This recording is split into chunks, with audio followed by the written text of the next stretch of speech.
ಅರಣ್ಯ ಇಲಾಖೆಯಲ್ಲಿ 86ರಲ್ಲಿ ಗೌರವಧನ ಆಧಾರದ ಮೇಲೆ ನನ್ನ ಆಫೀಸಿಗೆ ಗುಮಾಸ್ತನಾಗಿ ನೇಮಿಸ್ಕೊಂಡ್ರು. ಏನೇ ಮಾಡಿದ್ರು ನಾಳೆ ಅನ್ನೋದನ್ನ ಇವತ್ತೇ ಮಾಡಿದ್ರು. ಅರಣ್ಯ ಇಲಾಖೆ ಸಂಬಳ ಕೂಡಿಟ್ಕೊಂಡು ಬಿಸ್ನೆಸ್ ಪ್ಲಾನ್ ಮಾಡ್ಕೊಂಡು ಉದ್ಯಮ ಮಾಡಿದಾಗ ಸರ್ಕಾರಕ್ಕೂ ಸಮಾಜಕ್ಕೂ ತನ್ನ ವೈಯಕ್ತಿಕವಾಗಿ ಲಾಭ ಇದೆ. ಬಿಸ್ನೆಸ್ ಯಾಕಪ್ಪ ರಿಸ್ಕ್? ನಮ್ಗೆ ಆರಾಮ್ಸೆ ನಾವು ಓದಿದೀವಿ, ಕೆಲ್ಸಕ್ಕೆ ಸೇರ್ಕೊಂಡ್ಬಿಟ್ಟು ಆರಾಮ್ಸೆ ಸಂಬಳ ಎಣಿಸ್ಕೊಳ್ಳೋ ಸಂಖ್ಯೆ ಹೆಚ್ಚಾಗ್ತಾ ಇದೆ. ಬಿಸ್ನೆಸ್ ಮಾಡುವಂತ ಸಂಖ್ಯೆ ಇನ್ನು ಒಂದು ಮಟ್ಟಕ್ಕಿಂತ ಕ್ರಾಂತಿ ಶುರುವಾಗಿಲ್ಲ. ವ್ಯಾಪಾರ ಮತ್ತು ಉದ್ದಿಮೆದಾರ ಮಾಡಿದಾಗ ಅವನ ಕುಟುಂಬ ಚೆನ್ನಾಗಾದಾಗ 4 ಜನಕ್ಕೆ ಸಹಾಯ ಮಾಡಕ್ಕೆ ಅವನಿಗೆ ಅವಕಾಶ ಇರುತ್ತೆ. ಅಫಿಷಿಯಲ್ಸ್ ಅಂದ್ರೆ ಪಾಪ ಅವ್ರ ದುಡ್ಡಿ, ಅವ್ರ ಕುಟುಂಬ, ಅವ್ರ ಸಮಯ, ಇದನ್ನೆಲ್ಲ ಅವರು ಬಹಳಷ್ಟು ಕಷ್ಟಪಡ್ಬೇಕಾಗ್ತದೆ. ಆತ್ಮೀಯ ವೀಕ್ಷಕರೇ, ತಮ್ಗೆಲ್ಲ ಸ್ವಾರಸ್ಯ ಮಾಧ್ಯಮ ಚಾನಲ್ಗೆ ಪ್ರೀತಿಪೂರ್ವಕವಾದ ಸ್ವಾಗತ, ಸುಸ್ವಾಗತ.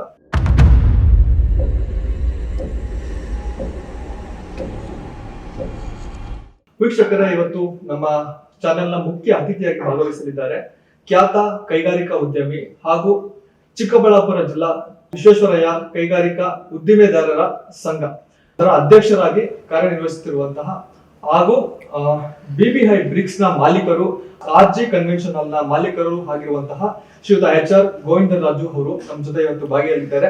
ಸೊ ಇವತ್ತಿನ ಇಂಟರ್ವ್ಯೂದಲ್ಲಿ ತಮಗೆ ಕೈಗಾರಿಕಾ ಉದ್ಯಮದ ಬಗ್ಗೆ ಹಾಗೂ ಅವರ ವೈಯಕ್ತಿಕ ಜೀವನದ ಸಾಕಷ್ಟು ರೋಚಕ ಕಥೆಗಳನ್ನ ಈ ಒಂದು ಇಂಟರ್ವ್ಯೂದಲ್ಲಿ ತಮಗೆ ತಿಳಿಸ್ಕೊಡುವಂತ ಪ್ರಯತ್ನ ಮಾಡ್ತೇನೆ ವೀಕ್ಷಕರೇ. ಅದೇ ರೀತಿ ಈ ಉದ್ಯಮ ಯಾಕೆ ಮಾಡಬೇಕು, ಉದ್ಯಮದಿಂದ ಸಮಾಜಕ್ಕೆ ಏನ್ ಲಾಭ, ಆಮೇಲೆ ಉದ್ಯೋಗ ಸೃಷ್ಟಿ ಮಾಡೋದಕ್ಕೆ ಉದ್ಯಮದ ಒಂದು ಪಾತ್ರ ಎಷ್ಟಿರುತ್ತೆ ಅನ್ನೋದನ್ನ ಈ ಒಂದು ಇಂಟರ್ವ್ಯೂದಲ್ಲಿ ತಮಗೆ ತಿಳಿಸ್ಕೊಳ್ಳುವಂತ ವಿಷಯ ಪ್ರಸ್ತಾಪ ಮಾಡ್ತೀನಿ ವೀಕ್ಷಕರೇ. ಸೊ ಅದಕ್ಕಿಂತ ಮುಖ್ಯವಾಗಿ ಸರ್ನ ಕಾರ್ಯಕ್ರಮಕ್ಕೆ ವೆಲ್ಕಮ್ ಮಾಡ್ಕೊಳ್ಳುವಂತ ಸಮಯ. ಸರ್ ನಮಸ್ಕಾರ. ನಮಸ್ಕಾರ. ಮೊದಲನೇದಾಗಿ ಕಾರ್ಯಕ್ರಮಕ್ಕೆ ಸ್ವಾಗತ ಸರ್. ಸಂತೋಷ. ಹೇಗಿದ್ದೀರಿ? ಆರಾಮಾಗಿದ್ದೀವಿ. ಓಕೆ. ಅದೇ ಸರ್, ಈಗ ನನ್ನ ಮೊದಲ ಕ್ವಶನ್ ಬಂದು ಸರ್, ಈ ಉದ್ಯಮ ಅನ್ನೋದು ಒಂದು ಕಟ್ಟಿ ಬೆಳೆಸ್ಕೊಂಡು ಒಂದು ದೊಡ್ಡ ಮಟ್ಟಕ್ಕೆ ಹೆಸರು ಮಾಡೋದು ಅಷ್ಟು ಈಸಿ ಆಗಿರೋದಿಲ್ಲ. ಅದರದೇ ಆದ ಒಂದು ಪರಿಶ್ರಮ ಇರ್ತದೆ, ಅದರದೇ ಆದಂತ ಒಂದು ಸಿದ್ಧಾಂತಗಳಿರ್ತದೆ. ಸೊ ನಿಮ್ಮ ಒಂದು ಬಿಸ್ನೆಸ್ ನ ಒಂದು ಸಿದ್ಧಾಂತಗಳೇನು ಸರ್? ನನಗೆ ಉದ್ಯಮ ಕಷ್ಟ ಇರಬಹುದು, ಬಟ್ ಮನುಷ್ಯ ಮನೋಧೈರ್ಯಂ ಸರ್ವಸಾಧನ. ಅವನಿಗೆ ಬೆಂಬಲ ಅಂದ್ರೆ ಮನೋಧೈರ್ಯನೇ.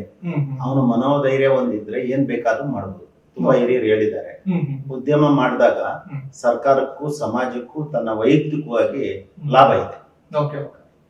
ಅಂದ್ರೆ ನೀವು ಈ ಉದ್ಯಮ ಕ್ಷೇತ್ರಕ್ಕೆ ಬರೋಕ್ಕೂ ಮುಂಚೆ ಒಂದು ಫಾರೆಸ್ಟ್ ಉದ್ಯೋಗದಲ್ಲಿ ಇದ್ರಿ ಅಂತ ವಿಚಾರ ಕೇಳ್ಪಟ್ಟಿದ್ದೆ. ಹೌದು. ಸೊ ಈ ಫಾರೆಸ್ಟ್ ಉದ್ಯೋಗದಲ್ಲಿ ಇಟ್ಕೊಂಡು ನೀವು ಈ ಒಂದು ಬ್ಯಾಲೆನ್ಸಿಂಗ್ ಜೀವನ ಮಾಡ್ಕೊಳ್ತಾ, ಅಂದ್ರೆ ಮನೆಯಲ್ಲಿರೋ ಕಷ್ಟ ಸುಖಗಳನ್ನ ನೋಡ್ಕೊಂಡು ನಿಮ್ದೇ ಆದ ಜವಾಬ್ದಾರಿ ನೀಗಿಸ್ಕೊಂಡು ಹೋಗ್ತಿದ್ದ ಸಮಯದಲ್ಲಿ ಸೊ ಉದ್ಯಮ ಮಾಡ್ಬೇಕು ಅನ್ನೋ ಮನಸ್ಥಿತಿ ಬರೋಕ್ಕೂ ಮುಂಚೆ ಆ ಫಾರೆಸ್ಟ್ ಡಿಪಾರ್ಟ್ಮೆಂಟ್ ಅಲ್ಲಿ ಎಷ್ಟು ವರ್ಷ ಸೇವೆ ಮಾಡಿದ್ರೆ ಅನ್ನೋಂತ ಒಂದು ಕ್ವಶನ್ ಮಾಡ್ತಾ ಇದೆ ಸರ್, ಅದ್ರ ಬಗ್ಗೆ ತಿಳಿಸ್ಕೊಡಿ. ಖಂಡಿತ. ನಾನು ಸುಮಾರು 1984ಕ್ಕೆ ವಿದ್ಯಾಭ್ಯಾಸ ಮುಗಿಸಿದೆ. ಆಗ ತುಂಬಾ ಕಷ್ಟ ನಮ್ಮ ಕುಟುಂಬದಲ್ಲಿ. ನಮ್ದೆಲ್ಲ ವ್ಯವಸಾಯ ಕುಟುಂಬ. ಅದರಲ್ಲಿ ನಾವು 3 ಜನ ಅಣ್ಣ ತಮ್ಮರು. ನಮ್ಮ ತಾಯಿ, ನಮ್ಮ ತಂದೆ ನಾವು ಚಿಕ್ಕ ಹುಡುಗರಲ್ಲೇ ತೀರೋಗಿದ್ರು. ನಮ್ಮ ತಾಯಿ ನಮಗೆ ತುಂಬಾ ಕಷ್ಟಪಟ್ಟು ಬೆಳೆಸ್ತಾ ಇದ್ರು, ವಿದ್ಯಾಭ್ಯಾಸ ಕೊಡಿಸ್ತಾ ಇದ್ರು. ಆಮೇಲೆ ನಮ್ಮ ತಂದೆ ಅವ್ರ ಸ್ನೇಹಿತರು ಒಬ್ರು ಇದ್ರು. ಅವರು ನಮ್ಮ ತಂದೆ ತದನಂತರ ನಮ್ ಚಿಕ್ಕಪ್ಪ ದೊಡ್ಡಪ್ಪ ಯಾರು ಇರಲಿಲ್ಲ. ಅವರೇ ಸೋಮಯ್ಯ ಅಂದ್ಬಿಟ್ಟು ನಮಗೆ ತುಂಬಾ ಸಹಾಯ ಮಾಡಿದ್ರು, ನಮ್ಮ ಸ್ನೇಹಿತರ ಮಗ ಅಂದ್ಬಿಟ್ಟು. ಆಗ ನಾನು ವಿದ್ಯಾಭ್ಯಾಸ ಮುಗಿಸಿ ಮನೆಯಲ್ಲಿ ಏನೂ ಮಾಡಕ್ ಆಗ್ತಾ ಇರ್ಲಿಲ್ಲ. ಅವಾಗ ಗೌರಿಬಿದನೂರಲ್ಲಿ ನಮ್ಮ ಒಬ್ಬ ಅಣ್ಣನ ಸಂಬಂಧ ಇದ್ದಾರೆ, ಅವ್ರ ಮುಖಾಂತರ ನಿನಗೆ ಏನಾದ್ರು ಉದ್ಯೋಗ ಕೊಡಿಸ್ತೀನಿ ಸುಮ್ಮನೆರಪ್ಪ ಅಂತ ನನ್ಗೆ ಸಮಾಧಾನ ಹೇಳ್ತಾ ಇದ್ರು. ಆಮೇಲೆ ನಮ್ ಕಷ್ಟ ಎಲ್ಲ ನೋಡಿ ಅವರು ಪಾಪ ತುಂಬಾ ಉದಾರಿಯಾಗಿ ಮರ್ಷಮಣ್ಣ ಅಂತ ಒಬ್ರು ರಾಜಕೀಯ ವ್ಯಕ್ತಿಗಳು, ಅವರು ಉದ್ಯಮಿದಾರರೇ. ಅವಾಗ ಅವರು ಕರ್ಕೊಂಡೋಗಿ ಕಾನಾ ಶ್ರೀನಿವಾಸ್ ಅಂತ ಬ್ಯಾಂಕ್ ಅಲ್ಲಿ ಅವರು ಆಫೀಸರ್ ಆಗಿದ್ರು. ಅವರು ಶ್ರೀಮತಿ ಅವರು ಪುರಸಭಾ ಇದರಲ್ಲಿ ಉಪಾಧ್ಯಕ್ಷರಾಗಿದ್ರು. ಅವರು ತುಂಬಾ ಒಳ್ಳೆಯವರು. ಅವ್ರನ್ನ ಪರಿಚಯ ಮಾಡಿಸಿದ್ರು. ಯಾರು ಸೋಮಯ್ಯನವರು ಮರ್ಷಮಣ್ಣವ್ರ ಮುಖಾಂತರ ಕಾನಾಶ್ರೀ ಕುಟುಂಬಕ್ಕೆ ನನ್ನ ಪರಿಚಯ ಮಾಡಿಸಿದ್ರು. ನನಗೆ ಅವಾಗೆಲ್ಲ 20-21 ವರ್ಷ ಅಷ್ಟೇ. ಈ ಹುಡುಗ ತುಂಬಾ ಕಷ್ಟ, ತಂದೆ ಇಲ್ಲ, ಇವ್ರಿಗೆ ಏನನ್ನ ಸಹಾಯ ಮಾಡಿ, ಚೆನ್ನಾಗಿ ಓದ್ಕೊಂಡಿದ್ದಾನೆ, ಕನ್ನಡ ಚೆನ್ನಾಗಿ ಬರೀತಾನೆ, ಇಂಗ್ಲಿಷ್ ಬರೀತಾನೆ ಅಂತೆಲ್ಲ ಪರಿಚಯ ಮಾಡಿದಾಗ ಅವರು ತುಂಬಾ ಅವ್ರ ಮಾತು, ಅವ್ರ ಭರವಸೆ ಅವತ್ತು ನನಗೇನೋ ಒಂಥರ ನನ್ನ ಜೀವನವೇ ಟರ್ನಿಂಗ್ ಆಯ್ತು. ಯಾರೋ ನನ್ನ ಮನೆ ದೇವ್ರೆ ಪ್ರತ್ಯಕ್ಷ ಆದ್ರು ಅನ್ನೋ ಸಂತೋಷ. ಅಪ್ಪಿ ನೀವ್ ಯಾವಾಗಾದ್ರೂ ಬರ್ತಾ ಇರು, ಯಾವ್ದಾದ್ರು ಒಂದು ಕೊಡ್ಸೋಣ, ನಿರಾಸೆ ಇಟ್ಕೊಂಬಿಡಿ ಅಂತೇಳಿ ಮರ್ಷಮಣ್ಣವ್ರೆ ನಿಮ್ಮ ಸ್ನೇಹಿತರು ಸೋಮಣ್ಣವ್ರಿಗೆ ಹೇಳಿ ಇನ್ನು ಹುಡುಗನ್ನು ನಾನು ಹೆಲ್ಪ್ ಮಾಡ್ತೀನಿ ಬಿಡಿ ಅಂತ ಶ್ರೀನಿವಾಸ್, ಕಾನಾ ಶ್ರೀನಿವಾಸ್ ಅವರು, ಆ ಶಾರದಕ್ ಅವರು ನನಗೆ 2ನೇ ತಾಯಿ ಸಮಾನ. ಅವರು ನಮ್ಗೆ ಭರವಸೆ. ಅಂದ್ರೆ ಈಗ ಅವ್ರ ಮುಖಾಂತರ ನಿಮ್ಗೆ ಫಾರೆಸ್ಟ್ ಉದ್ಯೋಗ ಸಿಗುತ್ತೆ. ಸೊ ಆ ಉದ್ಯೋಗದಲ್ಲಿ ಎಷ್ಟು ವರ್ಷ ಮುಂದುವರೆದ್ರಿ ಸರ್? ಅವಾಗ ಏನಾಯ್ತು ಅಂದ್ರೆ 84ರಿಂದ 85, 86ವರೆಗೂ ಅವರು ಒಳನಾಟದಲ್ಲೇ ನಾನು ಹೋಗೋದು ಬರೋದು ಮಾಡ್ತಾ ಇದ್ದೆ, ವಾರಕ್ಕೊಂದ್ಸಲ ಕೇಳೋದು ಇದು. ಆಗ ಅವರು ಇಲ್ಲಿ ಗೌರಿಬಿದನೂರಲ್ಲಿ ಫಾರೆಸ್ಟ್ ಆಫೀಸರ್ ಆಗಿ ಒಬ್ಬ ಆರ್ ರಂಗಸ್ವಾಮಿ ಅಂತ ಬಂದ್ರು. ಹೊಸದಾಗಿ ಇಲ್ಲಿ ಪೋಸ್ಟಿಂಗ್ ಆಯ್ತು. ಮೊದ್ಲು ಬಾಗೇಪಲ್ಲಿ, ಗುಡಿಬಂಡೆ, ಗೌರಿಬಿದನೂರಿಗೆ ಆಫೀಸಲ್ಲೇ ಇದ್ದಿದ್ದು. ಆವಾಗ ಅವರು ಇಲ್ಲಿಗೆ ಸರ್ಕಾರದಿಂದ ಮಂಜೂರು ಮಾಡ್ಕೊಂಡು ಬಂದಾಗ ಆರ್ ರಂಗಸ್ವಾಮಿ ಅನ್ನೋರು ಇವ್ರಿಗೆ ಚೆನ್ನಾಗಿ ಪರಿಚಯ ಇದ್ರು, ಕಾನಾ ಶ್ರೀನಿವಾಸ್ ಕುಟುಂಬಕ್ಕೆ. ಅವಾಗ ಅವ್ರ ಜೊತೆಲಿ ಕರ್ಸಿದ್ ನಮ್ಮನ್ನ, ಸರ್ ಈ ಹುಡುಗ ಓದ್ಕೊಂಡಿದ್ದಾನೆ, ಉದ್ಯೋಗ ಇಲ್ಲ, ಏನಾದ್ರು ಒಂದು ಉದ್ಯೋಗ ಕೊಡಿ ಅಂತ ಕೇಳಿದ್ರು. ಅವಾಗ ಅವರು ಆಯ್ತು ಮೇಡಮ್ ಅವರೇ, ಆಯ್ತು ಸರ್, ಒಂದು ವಾರ ಕಳೀಲಿ, ನಾನು ಏನಾದ್ರು ನನ್ನ ಆಫೀಸ್ ಓಪನ್ ಮಾಡ್ತಾ ಇದ್ದೀನಿ ಇಲ್ಲಿ, ಆಗ ಅವ್ರ ಆಫೀಸ್ ಸಹಾಯಕರಾಗಿ ಅಥವಾ ಏನೇ ಒಂದು ಹುದ್ದೆ ನಾನು ಕೊಡ್ತೀನಿ ಅಂತ ಹೇಳಿದ್ರು. ತದನಂತರ ನನಗೆ ಅರಣ್ಯ ಇಲಾಖೆಯಲ್ಲಿ 86ರಲ್ಲಿ ಗೌರವಧನ ಆಧಾರದ ಮೇಲೆ ನನ್ನ ಆಫೀಸಿಗೆ ಗುಮಾಸ್ತನಾಗಿ ನೇಮಿಸ್ಕೊಂಡ್ರು. ನೀವು ಕೆಲ್ಸಕ್ಕೆ ಸೇರ್ಕೊಳ್ಳೋದಕ್ಕೂ ಮುಂಚೆ ನಿಮ್ಮ ಕುಟುಂಬದ ವಾತಾವರಣ ಯಾವ ತರ ಇತ್ತು ಅಂತ? ತುಂಬಾ ಕಷ್ಟಕರವಾಗಿತ್ತು. ಕಾರಣ ಏನಂದ್ರೆ ನಮ್ಗೆ ಇಲ್ಲಿ ನೀರ್ ಬರ್ತಾ ಇರ್ಲಿಲ್ಲ, ಜಮೀನೇನು ಇತ್ತು, ನೀರ್ ಬರ್ತಾ ಇರ್ಲಿಲ್ಲ. ನಮ್ಮ ಬಣ್ಣ ಸ್ವಲ್ಪ ಮನೆ ಮೇಲ್ವಿಚಾರ ನೋಡ್ಕೊಳ್ತಾ ಇದ್ರು. ಕಾರಣ ಏನಂದ್ರೆ ನಮ್ ತಂದೆ ಬೇರೆ ಇರ್ಲಿಲ್ಲ, ಅವ್ನ ಅಷ್ಟೊತ್ತಿಗೆ ಹೈಸ್ಕೂಲ್ ಮುಗ್ದಿತ್ತು. ನಮ್ ತಾಯಿ ಸ್ವಲ್ಪ ಹೈನುಗಾರಿಕೆ ಮಾಡ್ತಾ ಇದ್ರು. ಹೈನುಗಾರಿಕೆಯಿಂದ ಸ್ವಲ್ಪ ವ್ಯವಸಾಯ ಬೇರೆಯವರೆಲ್ಲ ಮಾಡಿ ಅರ್ಧ ಕೊಡ್ತಾರೆ, ಒಳ್ಳೆ ಜನ ಇದ್ರು ಅವರು. ವ್ಯವಸಾಯ ನಮ್ ಜಮೀನ ಅವರೇ ಮಾಡಿ ಅರ್ಧ ತಗೊಂಬಂದು ಪ್ರಾಮಾಣಿಕವಾಗಿ ನಮ್ಗೆಲ್ಲ ಕೊಡ್ತಾ ಇದ್ರು. ಆದ್ರೂ ಜೀವನ ತುಂಬಾ ಕಷ್ಟ ಇತ್ತು. ಅರಣ್ಯ ಇಲಾಖೆ ಸೇರಿದ್ದೆ ನನ್ನ ಜೀವನ ಟರ್ನಿಂಗ್ ಪಾಯಿಂಟ್. ಅದಕ್ಕೆ ಕಾರಣ ಸೋಮಣ್ಣ ಇರ್ಬೋದು, ಹರ್ಷಾಮಣ್ಣ ಇರ್ಬೋದು, ಕಾನಾ ಶ್ರೀನಿವಾಸ್ ಕುಟುಂಬ ಇರ್ಬೋದು, ನಮ್ಮ ತಂದೆ ತಾಯಿ ಇರ್ಬೋದು, ನನ್ನ ಮನೆ ದೇವರು ವೆಂಕಟರಮಣ ಸ್ವಾಮಿ ಇರ್ಬೋದು. ನಂತರ ಸರ್ ನೀವಾಗ ಉದ್ಯೋಗಕ್ಕೆ ಸೇರ್ಕೊತೀರಿ, ಒಂದು ಕುಟುಂಬದ ಪರಿಸ್ಥಿತಿ ಒಂದು ಮಟ್ಟಕ್ಕೆ ಸುಧಾರಣೆ ಆಗುತ್ತೆ, ಮತ್ತೆ ಯಾಕೆ ಅದು ಕಂಟಿನ್ಯೂ ಮಾಡಕ್ ಆಗಿಲ್ಲ ಅಂತ? ಏನಂದ್ರೆ ಅದು ಅರಣ್ಯ ಇಲಾಖೆಯಲ್ಲಿ ನಾನು ಓದಿದ್ದು ಆರ್ಟ್ಸ್, ಅದರಲ್ಲಿ ನೇಮಕಾತಿಗಳು ತುಂಬಾ ಕಡಿಮೆ ಇತ್ತು. ನಾವು ಕೆಲಸ ಮಾಡ್ತಾ ಇದ್ವಲ್ಲ, ಗೌರವಧನ ಕಡಿಮೆ ಬರ್ತಾ ಇತ್ತು. ಆಫೀಸ್ ವರ್ಕ್ ಎಲ್ಲ ಮಾಡ್ಕೊಂಡು ಸ್ವಲ್ಪ ಸುಧಾರಿಸ್ಕೊಂಡೆ. ಆದ್ರೂನು ಜೀವನ ನಿರ್ವಹಣೆ ಮಾಡ್ಬೇಕಾದ್ರೆ ನಮ್ ದೊಡ್ಡ ಕುಟುಂಬ, ನಮ್ಮ ಅಣ್ಣನ ಮಕ್ಕಳು, ನಮ್ಮ ಇನ್ನೊಬ್ಬನ ಮಕ್ಕಳು, ಅದಕ್ಕೆ ನಾವೇನ್ ಮಾಡಿದೆ, ಅವ್ರಿಗೆಲ್ಲ ಓದಿಸೋದಕ್ಕೆಲ್ಲ ಕಷ್ಟ ಆಗುತ್ತೆ ಅಂತ ಅಂದ್ಬಿಟ್ಟು ನಾನು, ನಮ್ಗೊಬ್ಬ ಆಫೀಸರ್ ಇದ್ರು, ರೇಂಜ್ ಫಾರೆಸ್ಟ್ ಆಫೀಸರ್. ನಾನು ಹೇಳ್ಬೇಕಾದ್ರೆ ಒಳ್ಳೆ ಅಧಿಕಾರಿಗಳು ನಮ್ಗೆ ಸಹಾಯ ಮಾಡಿದ್ದಾರೆ. ನೋಡು ಗೋವಿಂದರಾಜು, ನೀನ್ ತುಂಬಾ ಬುದ್ಧಿವಂತ ಇದ್ದೀವಿ, ನೀನು ವ್ಯಾಪಾರಕ್ಕೆ ಅಥವಾ ಕೈಗಾರಿಕೆಗೆ ಹೋದ್ರೆ ತುಂಬಾ ಒದ್ದಾಗುತ್ತಪ್ಪ, ಈ ಇಲಾಖೆಯಲ್ಲಿ ತುಂಬಾ ಕಷ್ಟ ಇದೆ ನಿನ್ಗೆ, ಕಾಯಂ ಆಗೋ ವಿಚಾರದಲ್ಲಿ, ಮುಂದೆ ಸಮ ವಿಚಾರದಲ್ಲಿ ಅಂತ ಅವಾಗ ನನಗೆ ಹೇಳ್ತಾ ಇದ್ರು. ಸೊ ಅವ್ರು ಹೇಳ್ತಿರೋ ಒಂದು ವಿಚಾರಗಳು ನಿಮ್ ಮನಸ್ಸಿಗೆ ಮತ್ತೆ ಮೈಂಡಿಗೆ ತಾಟಿದೆ ಅಂತಂದ್ರೆ ಬಹುಶಃ ತಪ್ಪಾಗಲ್ಲ. ಆಮೇಲೆ ಸಮಾಜ ನೋಡ್ತಾ ಇದೆ, ಎಷ್ಟೋ ಜನ ಅವಾಗ 40 ವರ್ಷದ ಹಿಂದೆ ತುಂಬಾ ಒಳ್ಳೆ ಜನ ಇದ್ರು, ಸಂಪಾದಿಸಿದ್ರಲ್ಲಿ ಒಂದು 50% ಸಮಾಜ ಸೇವೆ ಅಂತ ಮಾಡೋರು, ಯಾರನ್ನ ಬಂದ್ರೆ ಉಚಿತವಾಗಿ ಮಾರ್ಗದರ್ಶನ ಕೊಡೋರು ನಮ್ಗೆ. ಅವಾಗ ನಾನು ಅನ್ಕೊಂಡೆ, ನಾನು ಯಾಕೆ ಈ ಮಟ್ಟಕ್ಕೆ ಬೆಳಿಬಾರ್ದು ಅಂತ ನನ್ನ ಒಳ ಮನಸ್ಸು ಹೇಳ್ತಾ ಇತ್ತು. ಅವಾಗ ನಾನು ಏನಾದ್ರು ಉದ್ದಿಮೆ ಮಾಡ್ಬೇಕು ಅಂತ ಅನ್ಕೊಂಡಾಗ ನಮ್ ಗೌರಿಬಿದನೂರಲ್ಲಿ ನನ್ನ ಕ್ಲಾಸ್ಮೇಟ್ ಒಬ್ರು ಸುರೇಶ್ ಅಂತ ಒಂದು ಇಟ್ಕೆ ಫ್ಯಾಕ್ಟ್ರಿ ಮಾಡಿದ್ರು. ನೀನು ಮಾಡ್ಬೇಕಾದ್ರೆ ಮಾಡಯ್ಯ, ನಾನು ಅದೆಲ್ಲ ತಾಂತ್ರಿಕ ಸಲಹೆ ಕೊಡ್ತೀನಿ ಅಂತ ಹೇಳಿದ್ರು. ಅವಾಗ ನಾನು ಸರ್ಕಾರದಲ್ಲಿ ಕೆಲಸದಲ್ಲಿ ಇದ್ನಲ್ಲ, ನಾಳೆ ದಿವಸ ತೊಂದರೆ ಆಗುತ್ತೆ ಅಂದ್ಬಿಟ್ಟು ನಮ್ಮ ಶ್ರೀಮತಿಯವರ ಹೆಸರಿನಲ್ಲಿ, ರಾಧಾಮಣಿ ಅಂತ ನಮ್ಮ ಶ್ರೀಮತಿಯವರ ಹೆಸರಿನಲ್ಲಿ ಒಂದು ಕೈಗಾರಿಕೆ ಮಾಡ್ಬೇಕು ಅಂತ ಒಂದು ನಿರ್ಧಾರ ಮಾಡಿದೆ. ನಮ್ಮ ಮನೆಯಲ್ಲಿ ಹೇಳಿದ, ಅವರು ನನ್ಗೆ ತುಂಬಾ ಸಹಕಾರ ಕೊಟ್ಟರು. ನಮ್ಮ ಶ್ರೀಮತಿಯವರು ಅವ್ರ ಹೆಸರಿನಲ್ಲಿ ನಾನು ಭೂ ಪರಿವರ್ತನೆ ಎಲ್ಲ ಮಾಡಿ ನಾವು ಇಟ್ಕೆ ಫ್ಯಾಕ್ಟ್ರಿ ಮಾಡಿ. ಸೊ ತದನಂತರ ನೀವು ಒಂದು ಇಟ್ಕೆ ಫ್ಯಾಕ್ಟ್ರಿ ಬಿಸ್ನೆಸ್ ಗೆ ನೀವು ಕೈ ಹಾಕ್ತೀರಿ. ಸೊ ಇಟ್ಕೆ ಫ್ಯಾಕ್ಟ್ರಿ ಬಿಸ್ನೆಸ್ ಕೈ ಹಾಕುವಾಗ ತಮ್ಮ ಆರ್ಥಿಕ ಪರಿಸ್ಥಿತಿ ಯಾವ ತರ ಇತ್ತು? ನಂತರ ಆ ಒಂದು BBI ಅನ್ನೋ ಬ್ರ್ಯಾಂಡ್ ಹೆಸರಿಡೋದಕ್ಕೆ ಏನ್ ಕಾರಣ ಸರ್? ನಾನು ಅರಣ್ಯ ಇಲಾಖೆ ಇರ್ತಾ ಬರೋ ಸಂಬಳ, ಮಕ್ಕಳ ಜೀವನ, ಮತ್ತೆ ನಮ್ಮ ಅಣ್ಣನ ಮಕ್ಕಳನ್ನ ಓದಿಸ್ಬೇಕು, ತಾಯಿಗೆ ಮಾತು ಕೊಟ್ಟಿದ್ದೆ ಅಂದ್ಬಿಟ್ಟು ನಾನೇನ್ ಮಾಡಿದೆ ಅಂದ್ರೆ ಬಿಸ್ನೆಸ್ ಬಗ್ಗೆ ಸ್ವಲ್ಪ ಅಲ್ಲಿ ಇಲ್ಲಿ ತಿಳ್ಕೊಂಡೆ. ಅವಾಗ ಸರ್ ನಮ್ಮ ಕಲ್ಲೂಡಿಯಲ್ಲಿ ನಮ್ಮ ರಿಲೇಷನ್ ಆಗ್ಬೇಕು, ಅವರು ಅಫಿಷಿಯಲ್ ಆಗಿದ್ದವರು ನಂಜನಗೌಡ್ರ ಆಗ್ತಿದ್ರು. ಅಣ್ಣ ಈಗ ಭೂ ಪರಿವರ್ತನೆ ಮಾಡಬೇಕು, ಏನ್ ಮಾಡೋದು ಚಿಕ್ಕಪ್ಪ ಅವ್ರಸೆ ಅಣ್ಣ ಅಂತ ಕೇಳೋದಕ್ಕೆ, ಮರಿ ನೀನು ಇಂಡಸ್ಟ್ರಿ ಮಾಡ್ಕೊಡೋದಾದ್ರೆ, ನಾನು ಚಿಕ್ಕ ಹುಡುಗಲ್ಲ, ಅವರು ದೊಡ್ಡವರು. ಕೇಳಿದಾಗ ಮರಿ ನಾನು ಕನ್ವರ್ಷನ್ ಮಾಡಿಸ್ಕೊಡ್ತೀನಿ ಹೇಳಪ್ಪ, ನೀನ್ ವ್ಯಾಪಾರ ಮಾಡಿ 4 ಜನಕ್ಕೆ ಸಹಾಯ ಮಾಡಿ ನೀನು ಬದುಕೊಂತಿ ಅಂದ್ರೆ ನಾನು ಯಾಕೆ ಇದು ಮಾಡಿ ಅಂತ ಹೇಳಿ ಅವಾಗ ಜಮೀನ್ ಭೂ ಪರಿವರ್ತನೆ ಮಾಡ್ಕೊಟ್ರು. ಅವಾಗ ನಮ್ಮ ಆರ್ಥಿಕ ಪರಿಸ್ಥಿತಿ ತುಂಬಾ ಕಷ್ಟ ಇತ್ತು. ಈ ಅರಣ್ಯ ಇಲಾಖೆಯಲ್ಲಿ ನಾನು ಕೆಲಸ ಮಾಡ್ತಾ 1 ಲಕ್ಷವರೆಗೂ ಕೂಡಿ ಇಟ್ಕೊಂಡಿದ್ದೆ. ಬ್ಯಾಂಕ್ ಅಲ್ಲಿ ಲೋನ್ ಕೊಡ್ಬೇಕಾದ್ರೆ ನಮ್ದು ಏನಾದ್ರು ಒಂದಿಗೆ 10 ರಿಂದ 15% ತೋರಿಸ್ಬೇಕು. ಅವಾಗ ನಾನು ಅಕೌಂಟ್ ಓಪನ್ ಮಾಡಿ ಕೂಡಿ ಇಟ್ಕೊಂಡಿದ್ದೆ. ಅಂದ್ರೆ ಅರಣ್ಯ ಇಲಾಖೆ ಸಂಬಳ ಕೂಡಿ ಇಟ್ಕೊಂಡು ಬಿಸ್ನೆಸ್ ಪ್ಲಾನ್ ಮಾಡ್ಕೊಂಡೆ. ಅವಾಗ ನಮ್ಮ ಶ್ರೀಮತಿಯವರು ನಮ್ಗೆ ಸ್ವಲ್ಪ ಸಹಾಯ ಮಾಡಿದ್ರು. ಅದೇ ಈ BBI ಆ ಬ್ರ್ಯಾಂಡ್ ಏನು ಸೂಚನೆ ಕೊಡುತ್ತೆ? ಅದು ನಾವು ದೈವಭಕ್ತರು ಜಾಸ್ತಿ. ಓಕೆ. ನಮ್ ತಾಯಿ ಊಟದಾಗಿಂದ ನಾವು ವೆಂಕಟರಮಣ ಸ್ವಾಮಿ ಒಕ್ಕಲು ಅಂದ್ಬಿಟ್ಟು ಅಪ್ಪಯ್ಯ ನೀನ್ ಏನೇ ಹೆಸರು ಮಾಡು ಬಾಲಾಜಿ ಅಂತ ಬರ್ಬೇಕು ವೆಂಕಟರಮಣ ಅಂದಾಗ ಬಾಲಾಜಿ ಬ್ರಿಕ್ ಇಂಡಸ್ಟ್ರಿ ಅಂತ ಹೇಳಿ ನಾವು ಸ್ಟಾರ್ಟ್ ಮಾಡ್ತೀವಿ. ಅದಕ್ಕೆ BBI ಅಂತ ಬಂತು. ಅಂದ್ರೆ ಇವತ್ತು ತಾಲೂಕು ಮತ್ತೆ ಹೊರ ತಾಲೂಕುಗಳಲ್ಲಿ ಜಿಲ್ಲೆಯಾದ್ಯಂತ BBI ಬ್ರಿಕ್ಸ್ ನ ಒಂದು ಬ್ರ್ಯಾಂಡ್ ತುಂಬಾ ಚೆನ್ನಾಗಿ ಹೋಗ್ತಾ ಇದೆ. ಸೊ ಅವತ್ತಿನ ಒಂದು ಟೈಮ್ ಅಲ್ಲಿ ಆ ಬ್ರ್ಯಾಂಡ್ ಮಾಡೋದಕ್ಕೆ ತಾವು ಪಟ್ಟಂತ ಶ್ರಮ ಯಾವ ತರ ಇತ್ತು ಸರ್? ತುಂಬಾ ಇತ್ತು. BBI ಅಂತ ಏನೋ ನಾವು ಗವರ್ಮೆಂಟ್ DIC ಇಂದ ಒಂದು ಪರ್ಮಿಷನ್ ತಗೊಂಡ್ವಿ. ಆಮೇಲೆ ನಮ್ದು ಗ್ರಾಮ ಮಂಡಲ ಪಂಚಾಯತಿ ಅಂತ ಅವಾಗ ಇದು ನಗರಸಭೆ ಸೇರಿ ಪಾಪ ಅವರು ಪಂಚಾಯತಿಯವರು ನಮ್ಗೆಲ್ಲ ಲೈಸೆನ್ಸ್ ಎಲ್ಲ ಕೊಟ್ರು. ಆಮೇಲೆ ಅದ್ರ ಪರಿಶ್ರಮದಿಂದ ಆ ಬಾಕ್ಸ್ಗಳು ಗೌರಿ ಬಿದ್ಮೇಲೆ ಮಾಡ್ತಾ ಇರ್ಲಿಲ್ಲ. ಟೇಬಲ್ ಮೋಡ್ ಬಾಕ್ಸ್ ಅದು ಬೆಂಗಳೂರಲ್ಲಿ ಹಿಂಗೆ ನಮ್ಮ ಫ್ರೆಂಡ್ ಎಲ್ಲ ಕೊಟ್ಟು ಅಲ್ಲಿಂದ ತಗೊಂಡ್ಬಂದು ನಂದು ಏನ್ ಉದ್ದೇಶ ಅಂದ್ರೆ ನನಗೆ ಹಿರಿಯರಿಂದ ಕಲ್ತ್ಕೊಂಡಿದ್ದು ಏನೇ ಮಾಡಿದ್ರು ನಾಳೆ ಅನ್ನೋದನ್ನ ಇವತ್ತೇ ಮಾಡ್ಬೇಕು. ಇವತ್ತು ಅನ್ನೋದು ಈಗ್ಲಿಂದಾನೇ ಶುರು ಮಾಡಿ ಆ ಶಿಸ್ತು ನನಗೆ ಹೇಳ್ಬೇಕಾದ್ರೆ ಪ್ರಾಮಾಣಿಕವಾಗಿ ಹೇಳ್ತೀನಿ. ಆ ಶಿಸ್ತು ನನಗೆ ಇವತ್ತು ನೋಡಿ, ನನ್ ಊಟ 5 ನಿಮಿಷ ಮೇಲೆ ಮಾಡಲ್ಲ, ಎಷ್ಟೇ ಇರಲಿ ಬೇಗ ಬೇಗ ಮಾಡ್ತೀನಿ. ಯಾಕಂದ್ರೆ ನನ್ನ ಅಭ್ಯಾಸ ಹಂಗಾಗ್ಬಿಟ್ಟಿದೆ. ಬೇಗ ಬೇಗ ನಾಳೆ ಇವತ್ತು ಮಾಡ್ಬೇಕು. ನಾವ್ ಯಾರಿಗಾನ ಹಣ ಕೊಡ್ಬೇಕಾದ್ರೆ ಕೊಟ್ಬಿಡ್ಬೇಕು, ಏನ್ ಅನ್ಕೋತಾರೇನೋ ನಮ್ಮ ಮನಸ್ಥಿತಿ ಹಂಗೆ ಬರ್ತಾ ಇದೆ. ಅವಾಗ ನಾನು ಭೂ ಪರಿವರ್ತನೆ ಮಾಡಿ ಸರ್ಕಾರಿ ಕಾನೂನು ಪ್ರಕಾರ ಎಲ್ಲಾ ಭೂ ಪರಿವರ್ತನೆ ಆದ್ಮೇಲೆ ಅದು ಲೈಸೆನ್ಸ್ ತಗೊಂಡೆಲ್ಲ ಮಾಡು ಬೆಂಗಳೂರಿಂದ ಬಾಕ್ಸ್ ತಂದು ನಾನು ಕೆಲಸ ಶುರು ಮಾಡಿದೆ. ಮಾಡಿದಾಗ ಚೆನ್ನಾಗಿ ನಮ್ಮ ಪ್ರೊಪರೇಟರ್ ನಮ್ಮ ಶ್ರೀಮತಿ ಅವರೇ ರಾಧಾ ಗೋವಿಂದರಾಜ್ ಅಂತ ಅವ್ರ ಹೆಸರಿನಲ್ಲಿ ಮಾಡಿದಾಗ ನಮ್ಗೆ ಬ್ಯಾಂಕ್ ಅಲ್ಲಿ ಸಾಲ ಸಿಕ್ತು. ಬ್ಯಾಂಕ್ ಅಲ್ಲಿ ಸಾಲ ಸಿಕ್ಬೇಕಾದ್ರೆ ಸುಮಾರು 4 ತಿಂಗಳು ತಿರುಗಾಡಿದ್ವಿ. ಇವತ್ತು ನಾನು 1 ತಿಂಗಳಲ್ಲೇ ಕೊಡ್ತಾರೆ ಬ್ಯಾಂಕ್ಗಳು. 4 ತಿಂಗಳು 3 ಬ್ಯಾಂಕು ಆಗಲ್ಲ ಅಂದ್ರೆ ಏನ್ ನಿಮ್ಗೆ ಬ್ಯಾಕ್ ಗ್ರೌಂಡ್ ಇಲ್ಲ, ಏನ್ ಕೊಡ್ಲಿ, ಬರೀ ಜಮೀನು ಪರಿವರ್ತನೆ. ಇವತ್ತು ಜಮೀನುಗಳಿಗೆ ಕೋಟಿಗಳಂತ ಬೆಲೆ ಐತೆ. 96-97ರಲ್ಲಿ ಜಮೀನುಗಳು ಬೆಲೆ ಇರ್ಲಿಲ್ಲ. ಅವಾಗ 1 ಎಕರೆ ಜಮೀನು ನೀವು ಮಾರ್ಗೇಜ್ ಮಾಡ್ಕೊಡ್ಬೋದು ಆಧಾರ. ನಿಮ್ಗೆ ಹೆಂಗೆ ನಾವು 7.5 ಲಕ್ಷ ಲೋನ್ ಕೊಡ್ಬೇಕು ಅಂತಂದ್ರು. ಅವಾಗ ನಮ್ದೊಂದು 10% 20% ಆಗ್ತೀವಿ ಅಂತ ಹೇಳಿ ಆಮೇಲೆ ಅದ್ರ ಮೇಲೆ ನಾವು ಮಾಡ್ಕೊಡ್ತೇವೆ.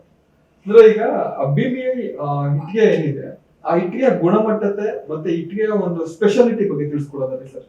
ಖಂಡಿತ. ಈಗ ಮನುಷ್ಯ ಪ್ರತಿಯೊಬ್ಬ ಜೀವನದಲ್ಲಿ ಒಂದು ಮನೆ ಕಟ್ಟಬೇಕು ಸುಂದರವಾಗಿ, ತನ್ನ ಕುಟುಂಬ ಸೌಖ್ಯವಾಗಿ ಕ್ಷೇಮವಾಗಿ ಮತ್ತೆ ಭದ್ರತೆಯಿಂದ ಇರಬೇಕು ಅಂತ ಇಷ್ಟಪಡ್ತಾರೆ.